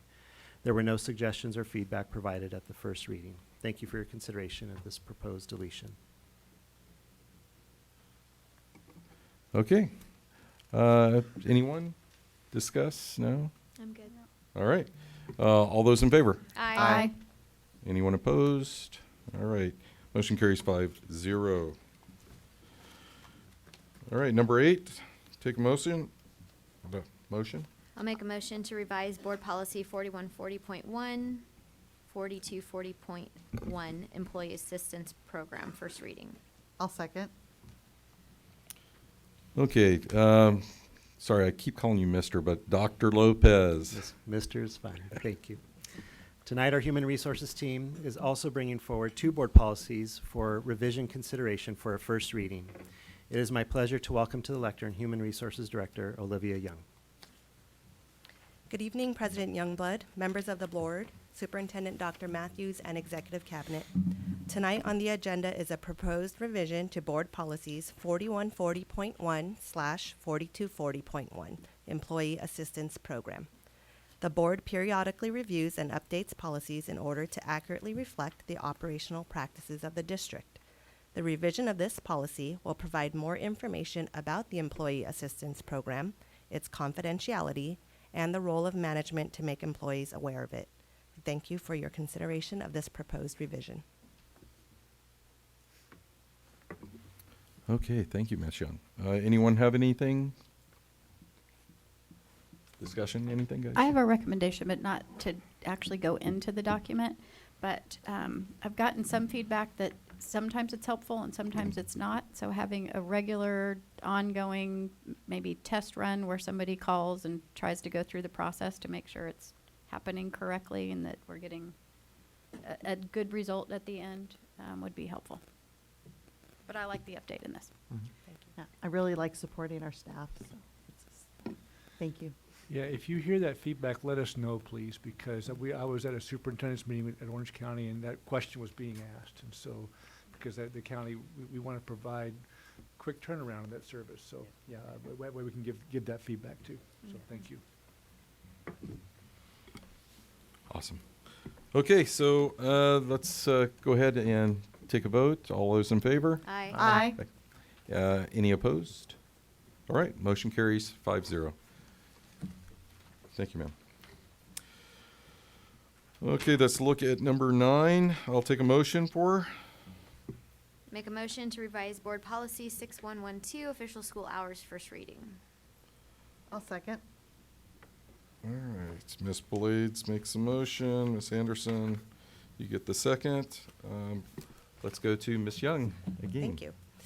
Tonight on the agenda is also a proposed revision to Board Policy 6112, official school hours. The board periodically reviews and updates policies in order to accurately reflect the operational practices of the district. The revision of this policy is driven by Senate Bill 328, which caused an adjustment to the school start times in our district. We now have varied school start times by grade level and are updating the policy to provide flexibility for the shift in start times by grade level in lieu of setting one time frame for all school offices. Thank you for your consideration of this proposed revision. Questions? My only comment is that I just hope that we don't go past like 4:30 or 5 o'clock for our office staff, because I think that once we go past a certain point, it's just not fair. So that would be my only thought, is as long as we keep it in that range, I'm good. Absolutely. The only change that is currently being proposed is for elementary schools to shift actually up 15 minutes, so 7:15 to 4:15, to accommodate parents because of 7:50 school start time. Perfect. That's great. Anything else? Okay, we'll go ahead and take a vote. All those in favor? Aye. All those opposed? All right, motion carries 5-0. All right. Next section will be our business and financial section. I'll make a motion that we accept the annual independent audit report for the 2021-22 fiscal year. Mr. Jeff Nigro, partner with the audit firm Nigro & Nigro PC, will share the results of the audit with the board. I'll second. Oh, you gotta be faster. I than know, that. I'm fine. Okay, I've got a primary and I've got a second. Ms. Blades, Mr. Giordano, go ahead. Thank you and good evening. Based on the requirements that are defined in Education Code, school districts are required to have an annual audit performed each year by an independent audit firm, and that report must be presented to the Board of Education by January 31st for the preceding fiscal year. With that said, it's my pleasure to introduce Mr. Jeff Nigro with our audit firm, Nigro & Nigro, who will be sharing the results of our 21-22 annual financial audit. Mr. Nigro is a certified public accountant and partner with the firm, and he's been practicing for over 23 years and specialized in the audit and accounting requirements for K-12 school districts. It's my pleasure to introduce Mr. Jeff Nigro. Thank you, David. Good evening, Mr. President, members of the board. Thank you for having me here tonight. This is better than last year when I was presenting outside in the cold. Oh, yes, yes. So appreciate that. So I'm going to just walk you through the key highlights of the audit report. I was asked to keep it under 3 hours, so I'll do my best, but I can't promise anything. But it is a pretty comprehensive report, as I'm sure you've all looked at it, and my job is just to really tell you what is really important and what you need to know about it. And I always start off these presentations by talking about what an audit is, because I find a lot of people just hear the word audit and their brain turns off because you think of negative things like an IRS audit or a forensic audit. You know, those are different types of audits, but that's not what this is. And it's really boring. It's an audit for us to give an independent opinion of your financial statements and whether they're in compliance with generally accepted accounting principles. Now, the auditor gives different types of opinions. The opinion that we're giving in your audit report is called an unmodified opinion, which is a clean opinion. That's what you want to get, okay? Anything other than that means that there was something seriously wrong in the financial statement. So a clean opinion, and so you're off to a good start. Right after that in the report, there's a section called Management's Discussion and Analysis. So the way I describe this section is if you're not a numbers person and you just want kind of an overview of the financial statements, this is the section you want to read through. It gives you a lot of comparative information about how the district's finances fared over the course of the fiscal year, and a little bit of discussion about what the financial statements do and what they look like. But again, it's very summarized information. Now we start getting into the heavy stuff after that, because then we get into the actual financial statements themselves. And GASB, which is the Governmental Accounting Standards Board, requires different sets of financial statements that present different looks at the district's finances. So there's all the financial statements in there that are required. I'm not going to go through them all because I would bore everyone to tears. But right after the financial statements, you get into the notes. And that's where, if you're a real accounting, governmental accounting, numbers nerd, that's where the meat is, okay?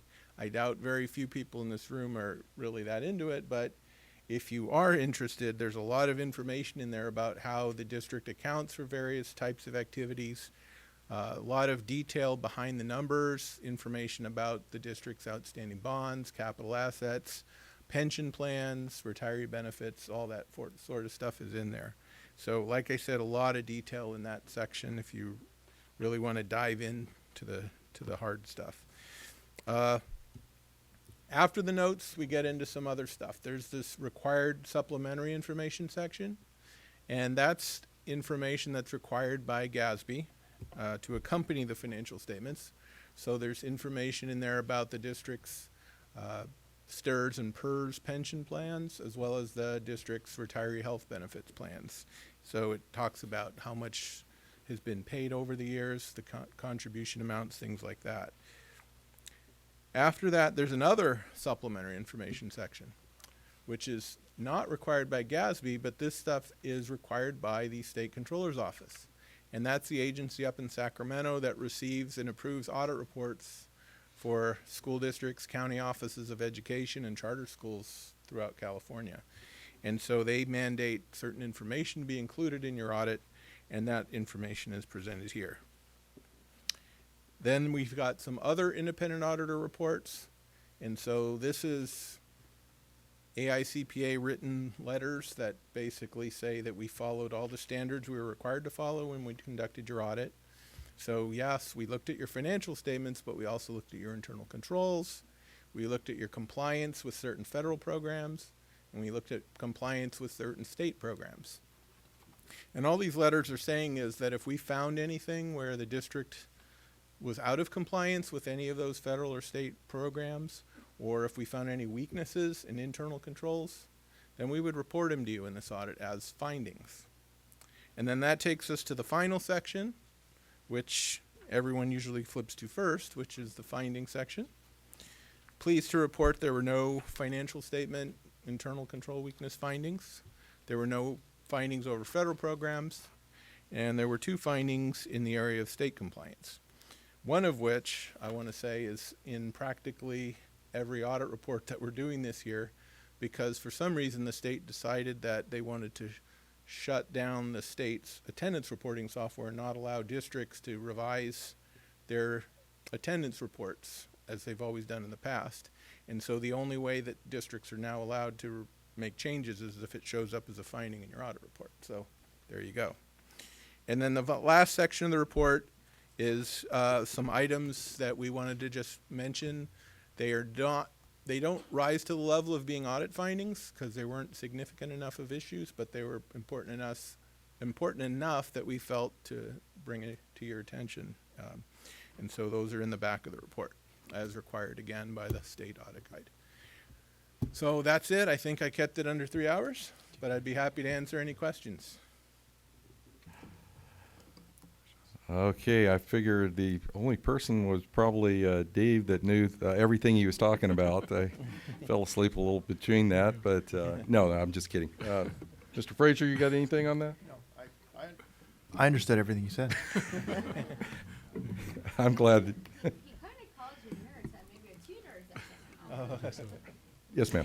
My question is, and I like to ask it every time we have an audit, is how was the staff when you, how were they responsive when you asked for anything that you needed? Was there anything that was a glitch there or that slowed you down, or how did that go? No, I mean, I will say that the audit process has gotten more prolonged, and it's not the district's fault, it's because of the state, quite frankly. They have increased significantly the number of audit areas that we're required to look at every year. And so every year with newer and newer things, it requires us to ask. And here's the other thing too. The audit is not just the business office anymore. We spend a lot of time with the education folks because we're being asked to audit things like your LCAP and look at things like public hearing notices. So we're spending a lot of time with people who aren't used to dealing with the auditors. So sometimes there's delays, but there was nothing that the district did that caused any delays in the audit. We're obviously here filing, the audit report is filed, required to be filed by Thursday, so it's already been done. So no problems, especially even with the turnover in the business office, they were able to get us what we needed. Great, thank you very much. Okay, thank you, folks. Thank you, sir. And I need to go ahead and vote on this particular issue. All those in favor? Aye. Aye. Any opposed? All right, motion carries 5-0.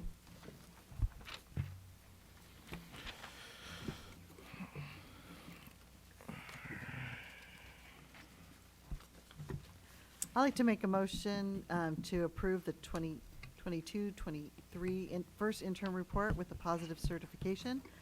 Positive certification indicates that based upon current projections, the district will meet all its financial obligations for the current fiscal year and subsequent 2 fiscal years. I'll second. You can have it. All right. Okay. So with that, let's go ahead and Mr. Giordano. Thank you, and thank you, and good evening. Tonight, we're going to review with you our 22-23 first interim financial report, and this report represents the second official revision to the district's adopted budget that we presented back in June, and it also incorporates all the key components of the state's final enacted budget for the current year. So here's a look at our agenda for tonight. First, we'll review with you the state's current economic outlook, followed by the key changes that occurred since our 45-day budget revision was shared back in late July. Tonight, we'll also discuss our first interim financial report projections, some of the key budget challenges that we face moving forward, and then the next steps in the budgeting process. So here's a look at the state's current economic outlook, and this information is based on the LAO's fiscal outlook report for California that was released back on Wednesday, November 16th. And the LAO, which is a nonpartisan fiscal advisor to the legislature, has relied on a number of different economic forecasts from economists to help prepare this fiscal outlook. The report provides an overall assessment of the economy and includes the current year, 22-23, and then the 4 subsequent years as well. This year, as well as the last 2 years, the LAO has provided one main forecast with several different caveats or warnings. So here are some of the key observations that are highlighted in the fiscal outlook. Unfortunately, the strong economy that began in the summer of 2020 has led to high inflation. And in response, Federal Reserve has increased interest rates 6 consecutive times through November of 2022. The increased rates have led to higher borrowing costs for both consumers and businesses and are also slowing economic growth. Home sales are down by 1/3 on an annualized basis. Car sales are at the lowest level in over a decade, and stock prices are down 20% from recent highs. With the economic slowdown, the LAO is forecasting that state revenues will decline by $41 billion. That's across fiscal years 21-22 through 23-24, and that's as compared to estimates that were included in the state's Budget Act. This revenue decline will lead to a $24 billion budget deficit in 23-24, with future operating deficits at the state level expected to decline through the end of the forecast period in 26-27. Of course, the weak revenue outlook will have a negative impact on the Proposition 98 minimum guarantee, and we're going to talk a little bit about that later in the presentation. So this slide highlights the LAO's revenue estimates as compared to projections included in the 22-23 Budget Act that was approved back in late June. And as you can see from this slide, state revenues are forecast to decline significantly in the current year, remain relatively stable in the 23-24 and 24-25 before growing again during the last 2 years of the state's fiscal outlook report. And then this slide highlights the state's annual operating deficits that are projected in each of the remaining 4 years of the forecast period. As you can see from this slide, state's forecasting a $24 billion budget deficit next year in 23-24, and then over the course of the next 3 years, state's budget deficits are forecast to decline from $17 billion in 24-25 to $8 billion in 26-27. And even though the LAO is not forecasting a recession, it does recognize that the weak economic environment points to an elevated risk of recession beginning in fiscal year 23-24. The LAO also acknowledges that the longer inflation persists and the higher that interest rates increase, the greater risk to the overall economy. In fact, the LAO believes that the chances the Federal Reserve can rein in inflation without inducing a recession are small. And should a recession occur soon, the LAO forecasts that revenues could be between $30 to $50 billion below estimates that were contained in the fiscal outlook. And as a result, the LAO recommends that the legislature begin planning next year's budget without using any general fund reserves and identify recent budget enhancement that could be paused or delayed. So here's a look at the impact on the Proposition 98 minimum funding guarantee for schools. Based on the weaker than anticipated revenues, the minimum guarantees forecast to decline by $2.1 billion next year, and that's below the levels that were contained in the Budget Act. However, despite the drop in the Prop 98 guarantee, the LAO reports that the state can maintain program spending for schools and provide a cost of living adjustment of up to 8.38% next year due to three key adjustments. First, the 22-23 Budget Act allocated a significant amount of ongoing funding to one-time activities, which will expire at the end of next year. And this will free up a large amount of ongoing funding for allocation in fiscal year 23-24. Second, due to the reductions in school attendance, program costs next year will decline as well. And then third, constitutionally required withdrawals from the Prop 98 reserve account will supplement Prop 98 funding levels in the coming year. Unfortunately, though, based on current estimates, the Prop 98 guarantee will be roughly $300 million short of the amount required to fund the statutory COLA, estimated at 8.73% for next year. So here's a look at some of the key changes that occurred since our district's 45-day budget revision was shared back in late July. First, the final enacted budget also includes an increase in the 22-23 COLA augmentation from 6.28% to 6.7%, and this will generate roughly $1 million in additional ongoing LCFF base and supplemental funding for our district beginning in the current year. However, the district's attendance rate has only partially recovered from the lows set during the pandemic. For the current year, the attendance rate is still about 2 percentage points below our historical average of 96.5%, or about 1.2% below our estimate at budget adoption. For the two subsequent years, 23-24 and 24-25, the attendance rate's also been revised down from 96% at budget adoption to 95% at our first interim, or 1% below our prior estimates back in June. And the net impact of these changes represents a decrease in our LCFF base and supplemental funding of $970,000 in 23-24, $1.9 million in 24-25, and $2.8 million in 25-26. Next, we're going to talk about the purpose of the first interim financial report and then some of the key budget assumptions that we use to build the report. So school districts in California are required to certify their financial condition twice each fiscal year. And we do that once at first interim, which includes actual financial data through October 31st. Then we can do that again at second interim, which includes actual financial data through January 31st. And that first interim report is due the Orange County Department of Ed by December 15th, and the second interim report is due the Orange County Department of Ed by March 15th. And of course, both these reports contain updated revenue and expenditure forecasts for the current and the two subsequent years as well. So here's a look at some of the key assumptions that we used when we put together our first interim report. And you can see we've included the current year as well as the two subsequent years. I'm not going to go through all these, but I do want to highlight a few, starting with the salary lines. If you were to take a look at our SACS financial reports, you'd see the increased costs for step and column for all of our classified, certificated, and management employees. You'd also see the increased cost for the negotiated settlement with our classified bargaining group is reflected as well. And then if you drill down further and take a look at the statutory line items, you'd see the increased cost for CalSTRS and CalPERS pension systems as well. The statutory COLA estimated at 6.56% this year, and you can see over the next 2 years estimated to decline slightly down to 5.38%, and then again in 24-25 to 4.02%. Enrollment this year came in at just under 23,000 students, and we're projecting declines each of the next 2 years of 380 students. We spoke about the attendance rate earlier, and we're going to review our LCFF funding projections here in a bit.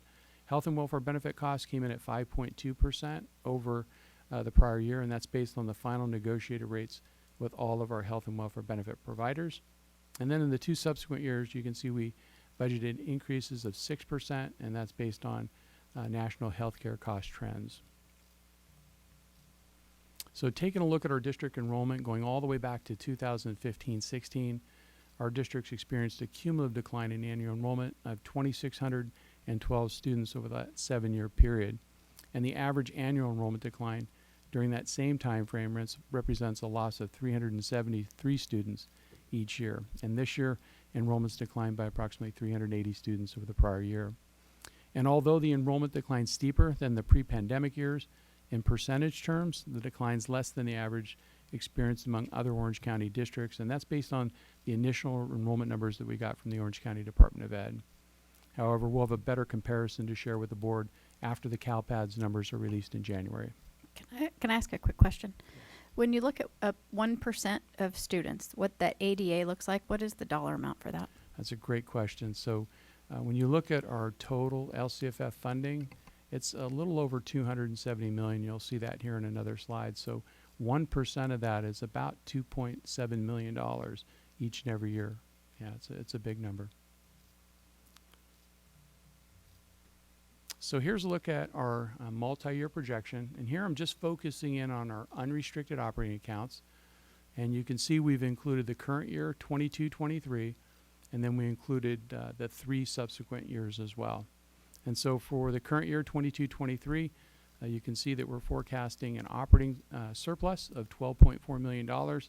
That surplus, operating surplus, includes about $2.8 million in one-time expenditures.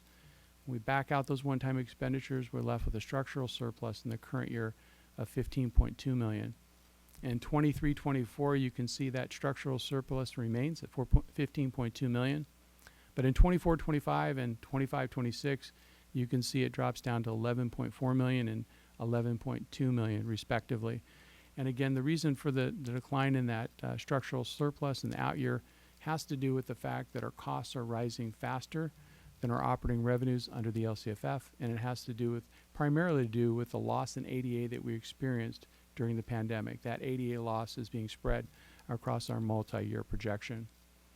Of course, the cost increases for STEP and column, health and welfare benefits, and then PERS and STIRS pension contributions are reflected in our multi-year projection, and will continue to increase on average about 3% per year over the forecast period. And then, of course, also in order to be able to maintain a competitive compensation package, employee compensation would need to be adjusted as well moving forward. As mentioned earlier, school districts are required to certify their financial condition twice each year, once at first interim and then again at second interim. And there are 3 types of certification. First, we have a positive certification, and that indicates the district will be able to meet its financial obligations for the current and 2 subsequent years. Next, we have what's called a qualified certification, and that indicates the district may not be able to meet its financial obligations either in the current or 2 subsequent years. And then lastly, we have a negative certification that indicates a district will be unable to meet its obligations either for the remainder of the current year or the subsequent year. And of course, our staff's recommending the board assign a positive certification to the district's first interim report this evening. So here's a look at our components of ending fund balance, and this is how we project to close out the current year. You can see we're projecting to close out with $128.5 million in our combined general fund, of which $67.8 million is sitting in unrestricted accounts, and then just over $60.6 million in restricted accounts. We also have that legally restricted reserve for cash in stores set aside at $317,000. And then in the center of the slide, you can see that we set aside some other commitments. Other commitment for textbook adoptions at $5 million, declining enrollment at $10 million, and then deficit mitigation at just under $16.4 million. And then you can see we've also set aside a reserve for all of our restricted categorical programs at just under $60.7 million. And then we have this contingency reserve at $18.1 million, and that's going to leave us with a reserve for economic uncertainties of $18.1 million, or 5% of our total operating budget. And next, we're going to take a look at the additional state and federal COVID-19 relief funding that our district has received. And so this slide highlights the state COVID-19 relief funding allocations that total approximately $73.2 million. And of this amount, approximately $48.2 million will be received in the current year. And staff will present expenditure plans in the coming months for this funding, which include the arts, music, and instructional materials discretionary block grant, the ELOP program, as well as the learning recovery block grant. As you can see from the chart, we spent approximately $17.9 million during the last 2 years and anticipate spending approximately $14 million in the current year and another $20.3 million next year. The remaining balance of $21 million is budgeted in fiscal year 24, 25, and beyond, and will be spent by the respective expenditure deadlines. And then this slide just highlights the federal COVID-19 relief funding allocations that total approximately $51.7 million. And as you can see from this slide, we spent about $29.4 million during the past 2 years and anticipate spending approximately $14.9 million in the current year. And of the remaining balance in ESSER 3 funds, $7.4 million is budgeted in 23-24. And then this slide just highlights the temporary positions and services that are funded with all the one-time COVID-19 relief funding that our districts receive. And it's important to be able to track these dollars separately to ensure that those ongoing programs and services are not charged to one-time funding sources. And so you can see on this slide, we've highlighted here the current year 22-23 and the 2 subsequent years as well. In the current year, we've charged $7.2 million in salaries and benefits, 67 full-time equivalent positions, and a total of $2.8 million in services and software to these one-time funding sources. In the budget year 23-24, that's been reduced to $4.6 million in salaries and benefits and just over $1.2 million in services and software. And so our fiscal services team will continue to track these dollars very closely moving forward. Next, we're going to take a look at some of the key budget challenges that we face. And so this slide just highlights some of those challenges. And we know declining enrollment continues to be a challenge for our district, as well as other districts throughout the county, the state, and the nation. And over the last 2 years alone, our district enrollments declined by 1,480 students. This year, district enrollment's down by an additional 380 students over the prior year, and that's primarily in the middle and high school grade levels. In percentage terms, it's slightly less than the average decline experienced by other districts in Orange County. When you look across Orange County, enrollment's down about 2%, and when you look at our enrollment here within our district, we're down about 1.58% for the current year, so a little bit less than the average across the county. In addition to these enrollment declines, the district's attendance rate has declined as well. Since districts are funded off the number of students that attend school each and every day, not our district enrollment, that will exacerbate our funding losses in those coming years. Additionally, we have increasing cost pressures for step and column, health and welfare benefits, and PERS and STIRS pension obligations that will continue to place additional strains on the operating budget moving forward. And then this slide just highlights the 3 primary cost drivers that will impact school districts as we move forward. And as you can see from this chart, costs for step and column movement, PERS and STIRS pension contributions, and health and welfare benefit costs are going up on average about 2% per year over the next 2 years. On the other hand, we have our LCFF base funding expected to increase at just over 1% on average over that same 2-year period. And so with expenditures forecast to rise faster than our operating revenues over the next couple of years, that structural surplus will be reduced. That's absent additional funding that we may receive from the state and or reductions that we're able to make at the local level. And so here we'll wrap up with just a look at some of the next steps in our budgeting process. And so again, this evening, we're asking the board to consider approval of the district's first interim financial report. In mid-March, we'll present the second interim financial report, and again, that will include updated revenue and expenditure forecasts. And at that time, we'll also be able to share with you the governor's January budget proposal, expected to be out on January 10th. And then in early June, we'll have our public hearing on both our local control accountability plan and our adopted budget. And then we'll wrap up and present both the adopted budget and the LCAP for the board's final approval the last meeting in June. And so with that, I'd like to open up any questions the board may have. Okay, any questions? So we've gone back a few times on this, which has been very helpful, giving me some information.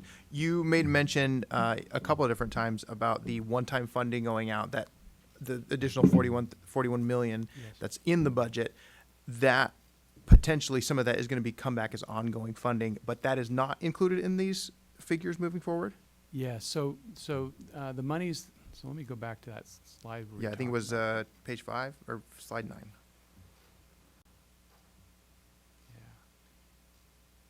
This is a good slide that reflects it. So if you look at, these are the state COVID-19 relief funding sources.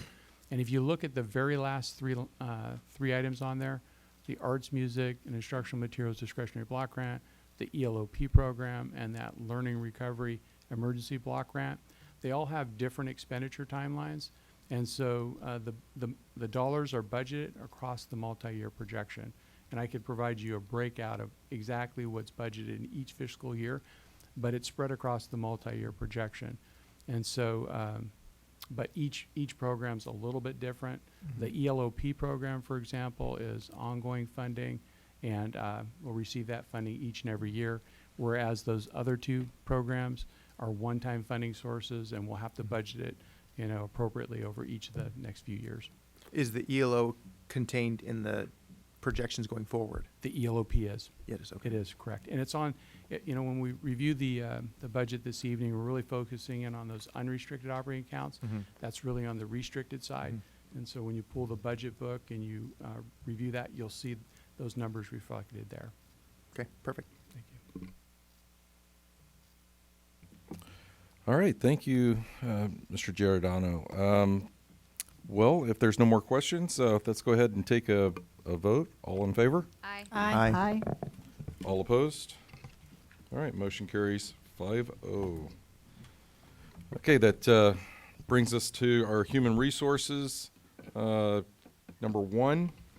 I'll make a motion that we sunshine the Association of Placentia-Yorba Educators Certificated Bargaining Contract for the 22-23 school year. I'll second. Okay, we have a motion 2 and a second. All in favor? Aye. Aye. Aye. All opposed? Okay, motion carries 5-0. Number 2, I'll take a motion. Go for it. I'll make a motion to sunshine the Placentia-Yorba Unified School District certificated bargaining contract for the 22-23 school year. I'll second. Okay, we have a motion and we have a second. Mr. Frazier was motion 1 and the second by Ms. Anderson. All in favor? Aye. Aye. Aye. Any opposed? All right, motion carries 5-0. Okay, so before we get into our board discussion, can we go ahead and take a break real quick? Let's take about 5 minutes, restroom, water, and stretch our legs. All right, we're going to go ahead and get started again, folks. Our next section is about board discussion on the possibility moving the start date of school. So let's go ahead and chat about that a little bit. Dr. Matthews. Let's have a chat. Okay, very good. So, good evening again, President Youngblood, trustees, and executive cabinet members. That sounds so weird. So I have spoken with many of our constituents about moving up the school starting date. We even have a petition from parents that's signed by over 500 community members about moving the school year up. I want to make it clear that this year's calendar is obviously set. Next year's calendar is set. And so the earliest any change could possibly occur would be in the 24-25 school year. And both this year's calendar and next year's calendar are on view at our district website. I've been a part of 2 changes like this, both in Santa Monica, Malibu, and in Manhattan Beach.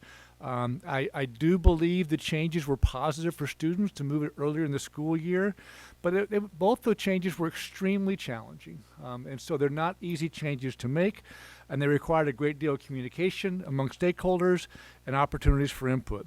So tonight, what I hope to hear from the board is whether or not you are interested in bringing this back at some point for further study. If you want us to go and have the communications with our employee groups we would need to have and with parents that we would need to have about this and gather feedback for you. Or if it's just something that at this point we'd like to, just not discuss at this time. So I'd like to hear one of those 2 things from you as we go forward. So some possible benefits and challenges to this. First of all, starting school earlier would put us more in line with other school districts in the area. In the 22-23 school year, we began school on August 30th. That makes us the latest unified, that's TK through 12 school district in Orange County. And for examples, during the week of August 15th, we had 9 districts start, and you can see those districts there. The week of August 22nd, there were 2 unified districts that began school that week, and then the week of August 29th, it was us. And so, so it would put us more in line. Secondly, and there's lots of other smaller advantages to this too. And to me, the biggest change that we saw in terms of helping students out was that if we do it right, we can make the first semester end. If we were looking at this school year, final exams would be next week, and we would end the school in the first semester before winter break. And what that did for students in both my previous districts was it gave them a true winter break, where they weren't studying for finals, they didn't have anything looming over them. And I heard personally from dozens of students saying that was a game changer for them, because school's stressful for kids, and so to have that change was a big deal for them. It would mean that the first semester would be slightly shorter than the second semester, but we do have testing in the second semester, and they don't have to be equal. And so that's always one of the things out there too. There would be more time for students to prepare for AP and IB exams if we started the school year earlier, because those tests are always set in early May. That being said, our results are really good. And so I don't know if that should not be our main reason for doing it, but every AP teacher would appreciate 1 or 2 more weeks to prepare their kids for that. I do know that we do have conflicts right now. We have some students who want to take courses at local colleges, and those colleges begin in the summer before our year ends in the spring. And so that would help them out. And finally, for parents who are athletes, we know that summer practices start in August or even late July at some points. And so starting the school year earlier would mean that families don't need to take as much of their summer away, because it would be closer to the school year when we got that in. But there are some challenges with this. And the main challenge is this benefits high school students in many ways. It's a great thing, I believe, for high school students. It has really no benefits for elementary students, other than the fact that those elementary students will eventually be high school students, right? And so it does benefit them that way. And I've heard suggestions of having different schedules for elementary, and that's just, you keep families together. That's what we do. So it is a unified effort with all along this. And as I said at the very beginning, the transition can be difficult, because basically if we were to do this in the summer of 25 or 24, you lose a week of summer. And I don't know any student or teacher out there, or probably mom or dad, who's going to appreciate losing a week of summer. But you get through a transitional period, and then it's set. And so I can't answer some questions you might have based on my experiences with it, but I look forward to this conversation, any feedback you have, and whether or not you want me to start talking with our stakeholders and bringing it back to you at a later time. I had a question. If we did transition to this and we lost a week of summer, can we make it up and can we make it up somewhere around that Christmas time of that year and have 3 weeks? So that was, Placentia Buzz was a buzz today about, Good. The Christmas date of being December 23rd and not having that whole week. And so everything's established. There's nothing we can do. But somebody was like, we get 3 weeks at Christmas. So I was wondering if during that transition, if we lose a week, can we say, well, you're going to lose a week of your summer, but you're going to gain maybe 3 weeks of Christmas in that transition? Is that possible? So I think what you're at, and I've never heard that idea before, and I kind of like it, because the idea is make it up at Christmas, and that therefore the school year would kind of end at the same time. Mm-hmm. My only caution would be, my advice would be to make that a transitional period only. Right, just for that year. Right. Just so it's right. you feel like you've just didn't give up a week of but time. Just, if you read the book, if you give a mouse a cookie, right? 3 weeks is nice. Yeah. It's not that great for instruction. It's not, middle of the year stuff is not that great. And so, but yeah, transitionally, it could be an outstanding, kind of a placating idea, right? Mm-hmm. Yeah. Okay. But you'd still lose that at the end of the year. So even if you're going back to the next year, if you've added that week in the middle, and if you go to the next year and you're doing either 1 or 2 weeks, you're still losing it again. So it doesn't really help with the transition. Eventually, you have to lose a week. Yeah, there'll be pain eventually. Yeah, but yeah. We could look at some alternatives like that, and just so you could see what those might look like. I was just trying to be glass half full. Yep. Look at you. I like the idea of 3 weeks at Christmas if it was ongoing. As a parent of kids that have gone, the 2 high school students and now a third one, I am 100% for this so that they have a break during the winter. There's nothing more frustrating as a parent and as a kid that you don't get that break. Everybody else gets a break in the world, and our kids in high school don't. They always have homework to do. There are always things that they're catching up with. I mean, my daughter and I last night were planning about, we got this 2 weeks, and then from there, what are you going to get prepared for the next semester? So, I hate that. They really deserve a mental break, and so I am totally for changing it for them. I think that if it impacts elementary, eventually when they get to high school, they'll appreciate that. I do like the idea of stepping it, though. If we were to go to 2 full weeks, doing that in 1 year would be excruciatingly painful. But I think that definitely we need to have that discussion, and ending it at the semester would be awesome. Yeah, and definitely the parent input and the community and all the staff and everybody's input for sure. I got feedback from a few teachers that teach in other districts that have kids in our district, and they welcomed it, saying that would be great because it's on the same page, and they don't have to find that interim childcare. But then I also had people that were they like how summer ends at the hottest part, and there are other districts that aren't close. So it was really mixed feedback. So we need to get a lot of feedback from people. Yep. But I'm not against it. I mean, like you mentioned, like this year we had, I think, 2 football games before school even started, which the stands were pretty empty, and that was kind of like, it's a bummer. Yeah, you lose those 2 weeks. So, but I grew up in Indiana, and we started it way earlier, and we were done by the end of May. Yep. And so it was a really odd transition coming out here. But honestly, I liked being done, and having the whole June and July, and not the way it is here. So I don't know. It's just. It also aligns with college. I mean, I think that's one of the bigger things is college That semesters truly are does, done yeah. at winter break, Yep. and then they're done by May. So. Yep. I really like the idea of ending the semester at during the holiday break, but I also really caution trying to be too aggressive too quickly. Like do a week, wait a couple years, and go. Reevaluate. I had a friend at Garden Grove, and they moved their district 3 weeks up, 3 years in a row, losing summer vacation, and it was hard. It was a lot to take on, and I might have had my facts wrong, so don't fact check me. I was gonna say 9 weeks. That's a lot of weeks. Every year she's like, we lose another week. We lose, and so I just say if we do something like this, let's take it a week at a time and try it out and see how it works, get acclimated, and then, discuss going, the further week. But especially when kids are already starting all their activities before school starts, we're already, we're already at school. So we might as well start it. Okay. But I do want to hear from the community. Sure. I was hoping somebody came tonight to put some words in. Yeah. We got 2 years figured out. Yeah. Well, now that's a good question. 23, 24 is set. When do we have to make the decision to start in 24, 25? Well, I don't know what our history is here, but I mean, people are, if we're like most places, and I haven't got these questions yet, I bet people are already looking for that 24, 25 calendar, right?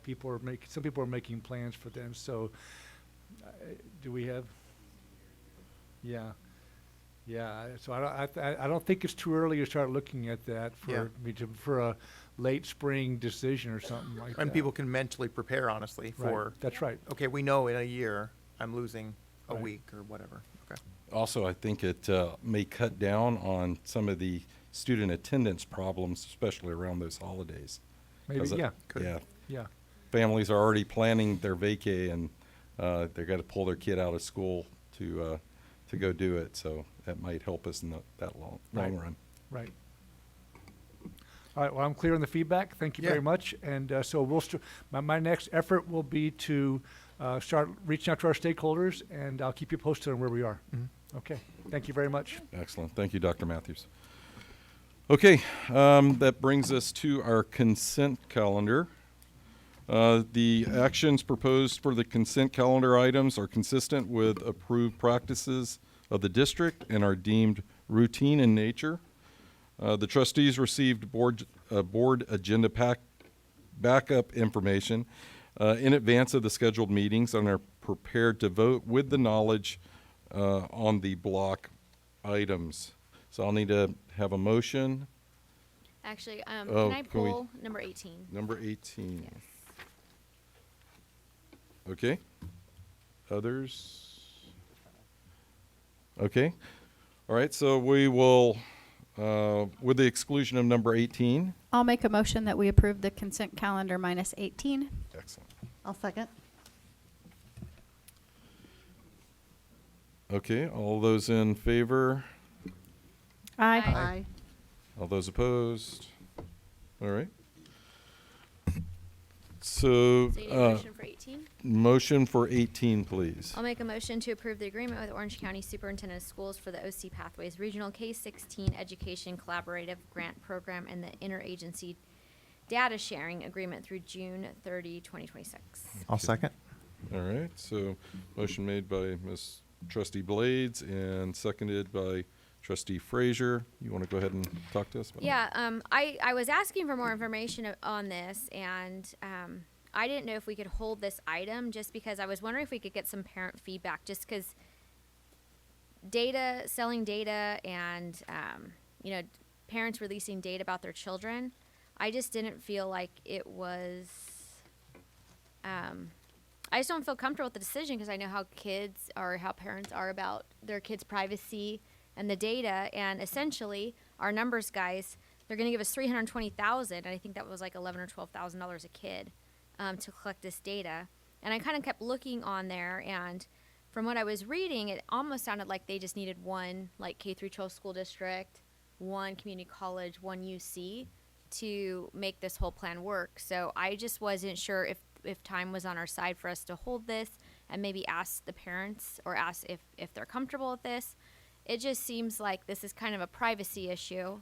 And so I just want to pull it and see if we can get more information or see if parents are okay with this before we decide to give away the data of our entire school district. So I appreciate, some of it, but there was other stuff in there that wasn't just school related. It had some health services in there. It had some other stuff that it looks like they might be collecting data on other things besides school. So I just wanted a deeper dive and maybe some parental input. I would agree more information is better on this. We can absolutely gather more information. I think if it helps at all, I can provide just a little bit of additional background. I know there were some questions that were requested, but I think the first part of it, the only organization that we're sharing this data with is OCDE, and so they already have access to a lot of that data. I think this is something new that they are taking the lead on, and essentially it's in their process of being able to develop a consistent data system that really would ultimately stretch across the entire county and all districts. Ultimately, the data that they'll be collecting is going to be a part of the California dashboard in the coming years as part of the information that we are required to report for the college and career indicator to really prove and show how we are preparing our students to be college and career ready. So I think the first piece of it is that we're only sharing it with OCDE. So I think that's important, I think, for us to know.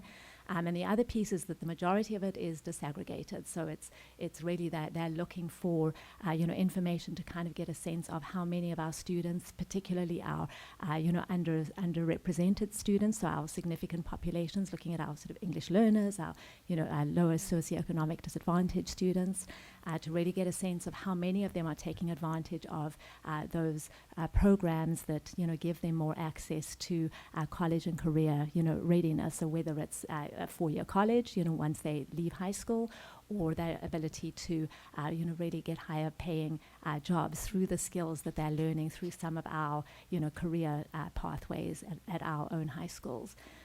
So I think that hopefully gives a little bit of the background behind the why why they're even providing this funding to schools, but more importantly why they want that data, and a lot of that data really will be just along the lines of enrollment, attendance, and how many of those students within our district are accessing and being enrolled in some of those programs that we offer.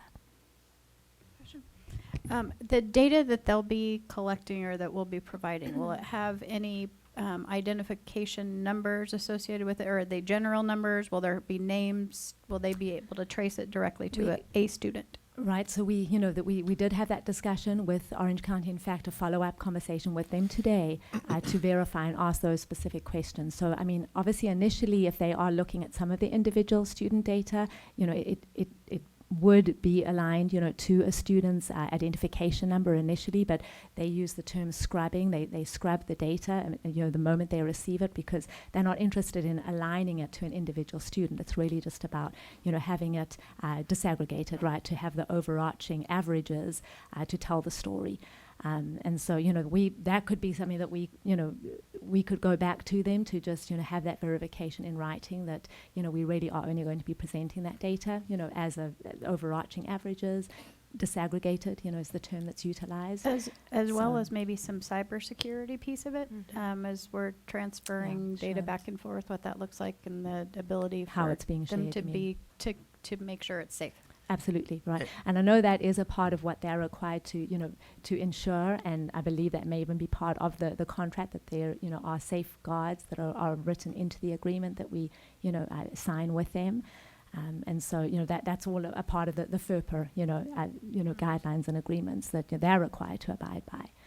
So we can absolutely, insist on those guidelines and recommendations. My question is, if they're getting the data already, why do they need to pay us for it again? Yeah, that was my question. That it just seems a little odd. It is additional data that they don't already receive. And so, a lot of the data we do that, we have to provide them already as part of what we, have to put into towards the California dashboard is there. But there is additional data that they have not been able to collect, which is ultimately going to, give them the information that they need. And that is specific to student groups, and the percentage of those students who are accessing those programs. So it is in addition to what we're already providing. Okay. And they're not necessarily paying us for the data. The money that we use once we receive those funds is specific for us to utilize to bring on additional staff and additional resources to continue, number one, to provide the programs that we give, and more importantly, to bring on additional clerical staff and admin staff who can help us with the collection of that data,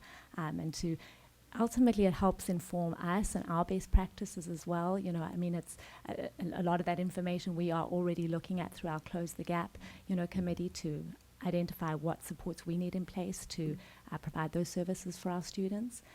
But ultimately it just gives us the additional resources for staff, who can help with that process. Is it restricted to personnel? It's not. Yes, it is. They do want us hiring, additional staff specifically for it. There are restrictions within it, but the majority of the funding is required. Are there restrictions to who we have to hire? No, we get to decide that. There is a requirement it's an administrative role and then a clerical position as well. But we get to, choose who we're having do that. The $320,000 would cover those two positions? Correct. Yes. But it's a one-time, right? It's not ongoing?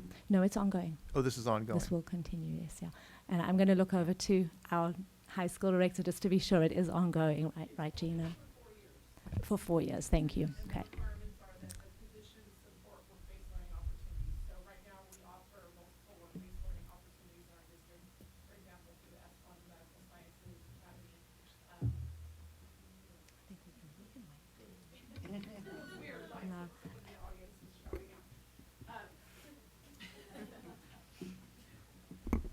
So right now we offer sampling of work-based learning experiences for our students. So for example, at Esperanza High School in the Medical Sciences Academy, students participate in externships in their last year of the program. At Val Tech, students participate in internships in the summer. But we don't have work-based learning opportunities in all of our programs. So the core of this grant is a work-based learning expansion. And so whoever we put in that role, their primary goal will be to be a part of the consortium at the Orange County Department of Ed to work with the representatives from the other districts and start to work and network to build more work-based learning opportunities for our students. So when you look at, I'm most familiar with Esperanza's programs, obviously, because that's where I came from. The Engineering and Manufacturing Academy, there's great opportunity to provide work-based learning experiences in our community for those students, but we have not had the ability to do that yet. So the person put in place as a result of this grant, that will be their primary role, is to work with the community to establish those opportunities for our students. So we are not paying for data. Collecting data is a part of this because it's really growing those opportunities in the community and the workforce for students to give more of them that opportunity to be college and career ready. So it's all connected to the dashboard and to the opportunities for students, but there is a strict requirement of what that person will do, and that will be their primary role. So hopefully. So it's geared towards CTE. It is CTE, yes. Okay. It's work-based learning opportunities is the primary focus of the grant that we applied for. Does that help? I think that you should probably write for them so we can have a That was better very good. understanding. I think, yes. I think more information, and the cybersecurity piece is important. Yeah. Like, Yeah. what Can we is the hold data? it So for a It's- month? we can hold it, can. and, We and can we'll hold it. come back So you at could the next school change your meeting with more motion to information. postponing it to Yeah. the next meeting? Are or- we at risk of losing it if we do No, that at I all? think it'll just, what we're delaying is the receipt of the grants, right? So it'll just be put off another month. But right? can we just Yeah. make sure that it's secure? Because I don't We feel will. comfortable, like, Sure, Sure. you know, absolutely. with the data. I don't know. People are very private. We just want to make sure and it's so we safe. just want to make sure everything's good. Absolutely. But Absolutely. it sounds like a We great will come program, and I back really with think that. you should probably be writing what the program's Yeah. doing. I'm interested to see what it'll look like at the end and how we can improve work-based learning, so. Yeah, we're super excited too, and we've already, on our team, we've been brainstorming ideas of where we start and which academies we really need to start developing these opportunities for students for. So I think we can put together a really good summary for you. And just on all the questions I've heard, I feel good about coming back to you with responses, and you'll see the benefits of it for students. Okay, So. good. Awesome. Okay, Thank Thank you, Ms. Aguilar. Thank you. Appreciate so that. I need a substitute motion, right, to Yeah, so hold the you vote? could, we could just, or you could amend your Amend. motion Can like we I- did before, yeah, just to say, but maybe we'll continue this at the next meeting. I'll amend my motion to continue at the next meeting. Okay, do we need a second for that? Yeah, why I'll not? Maybe second. since, you did it, you Yeah, seconded I'll it. second again. okay. Perfect. So, the motion is amended to be talked about at the next meeting. Yes. Awesome. Okay. Everyone, do I have a vote on that? Everyone? Sure. Yes. Yes. Yes. Aye. Yes. Aye. Aye. Yes. Okay. Thank you. Yes. Any negatives? Any no's? All right, 5-0. Awesome. So that leads us to our adjournment. I'd like to get a motion. It's your first meeting, you should adjourn it. And I believe there's, if We you got, look, we got a Adjourning. special We're adjournment, adjourning however. in memory. Yeah. In- if you'll look for about the special here. adjournment. Right. right. Oh, gotcha. I'd like to motion to adjourn the December 13th, 2022 Board of Education meeting in memory of Edward Hernandez, substitute special education aide. Second. If I may, we were recently made aware of the passing of a beloved and well-respected substitute special education aide, Edward Hernandez. He was a longtime community member, parent, and was a constant presence throughout our school district. And so we wanted to adjourn the meeting in his honor. Okay, I think we should wish everybody Merry Christmas. Happy New Holidays. Yeah. absolutely. Happy New Year. Happy Hanukkah. Happy New Year. Everything. Merry Christmas, Happy New Year's, and All in favor? all in favor? Aye. Aye. Any opposed? Motion is passed, and we are adjourned at 10:20. 10:20.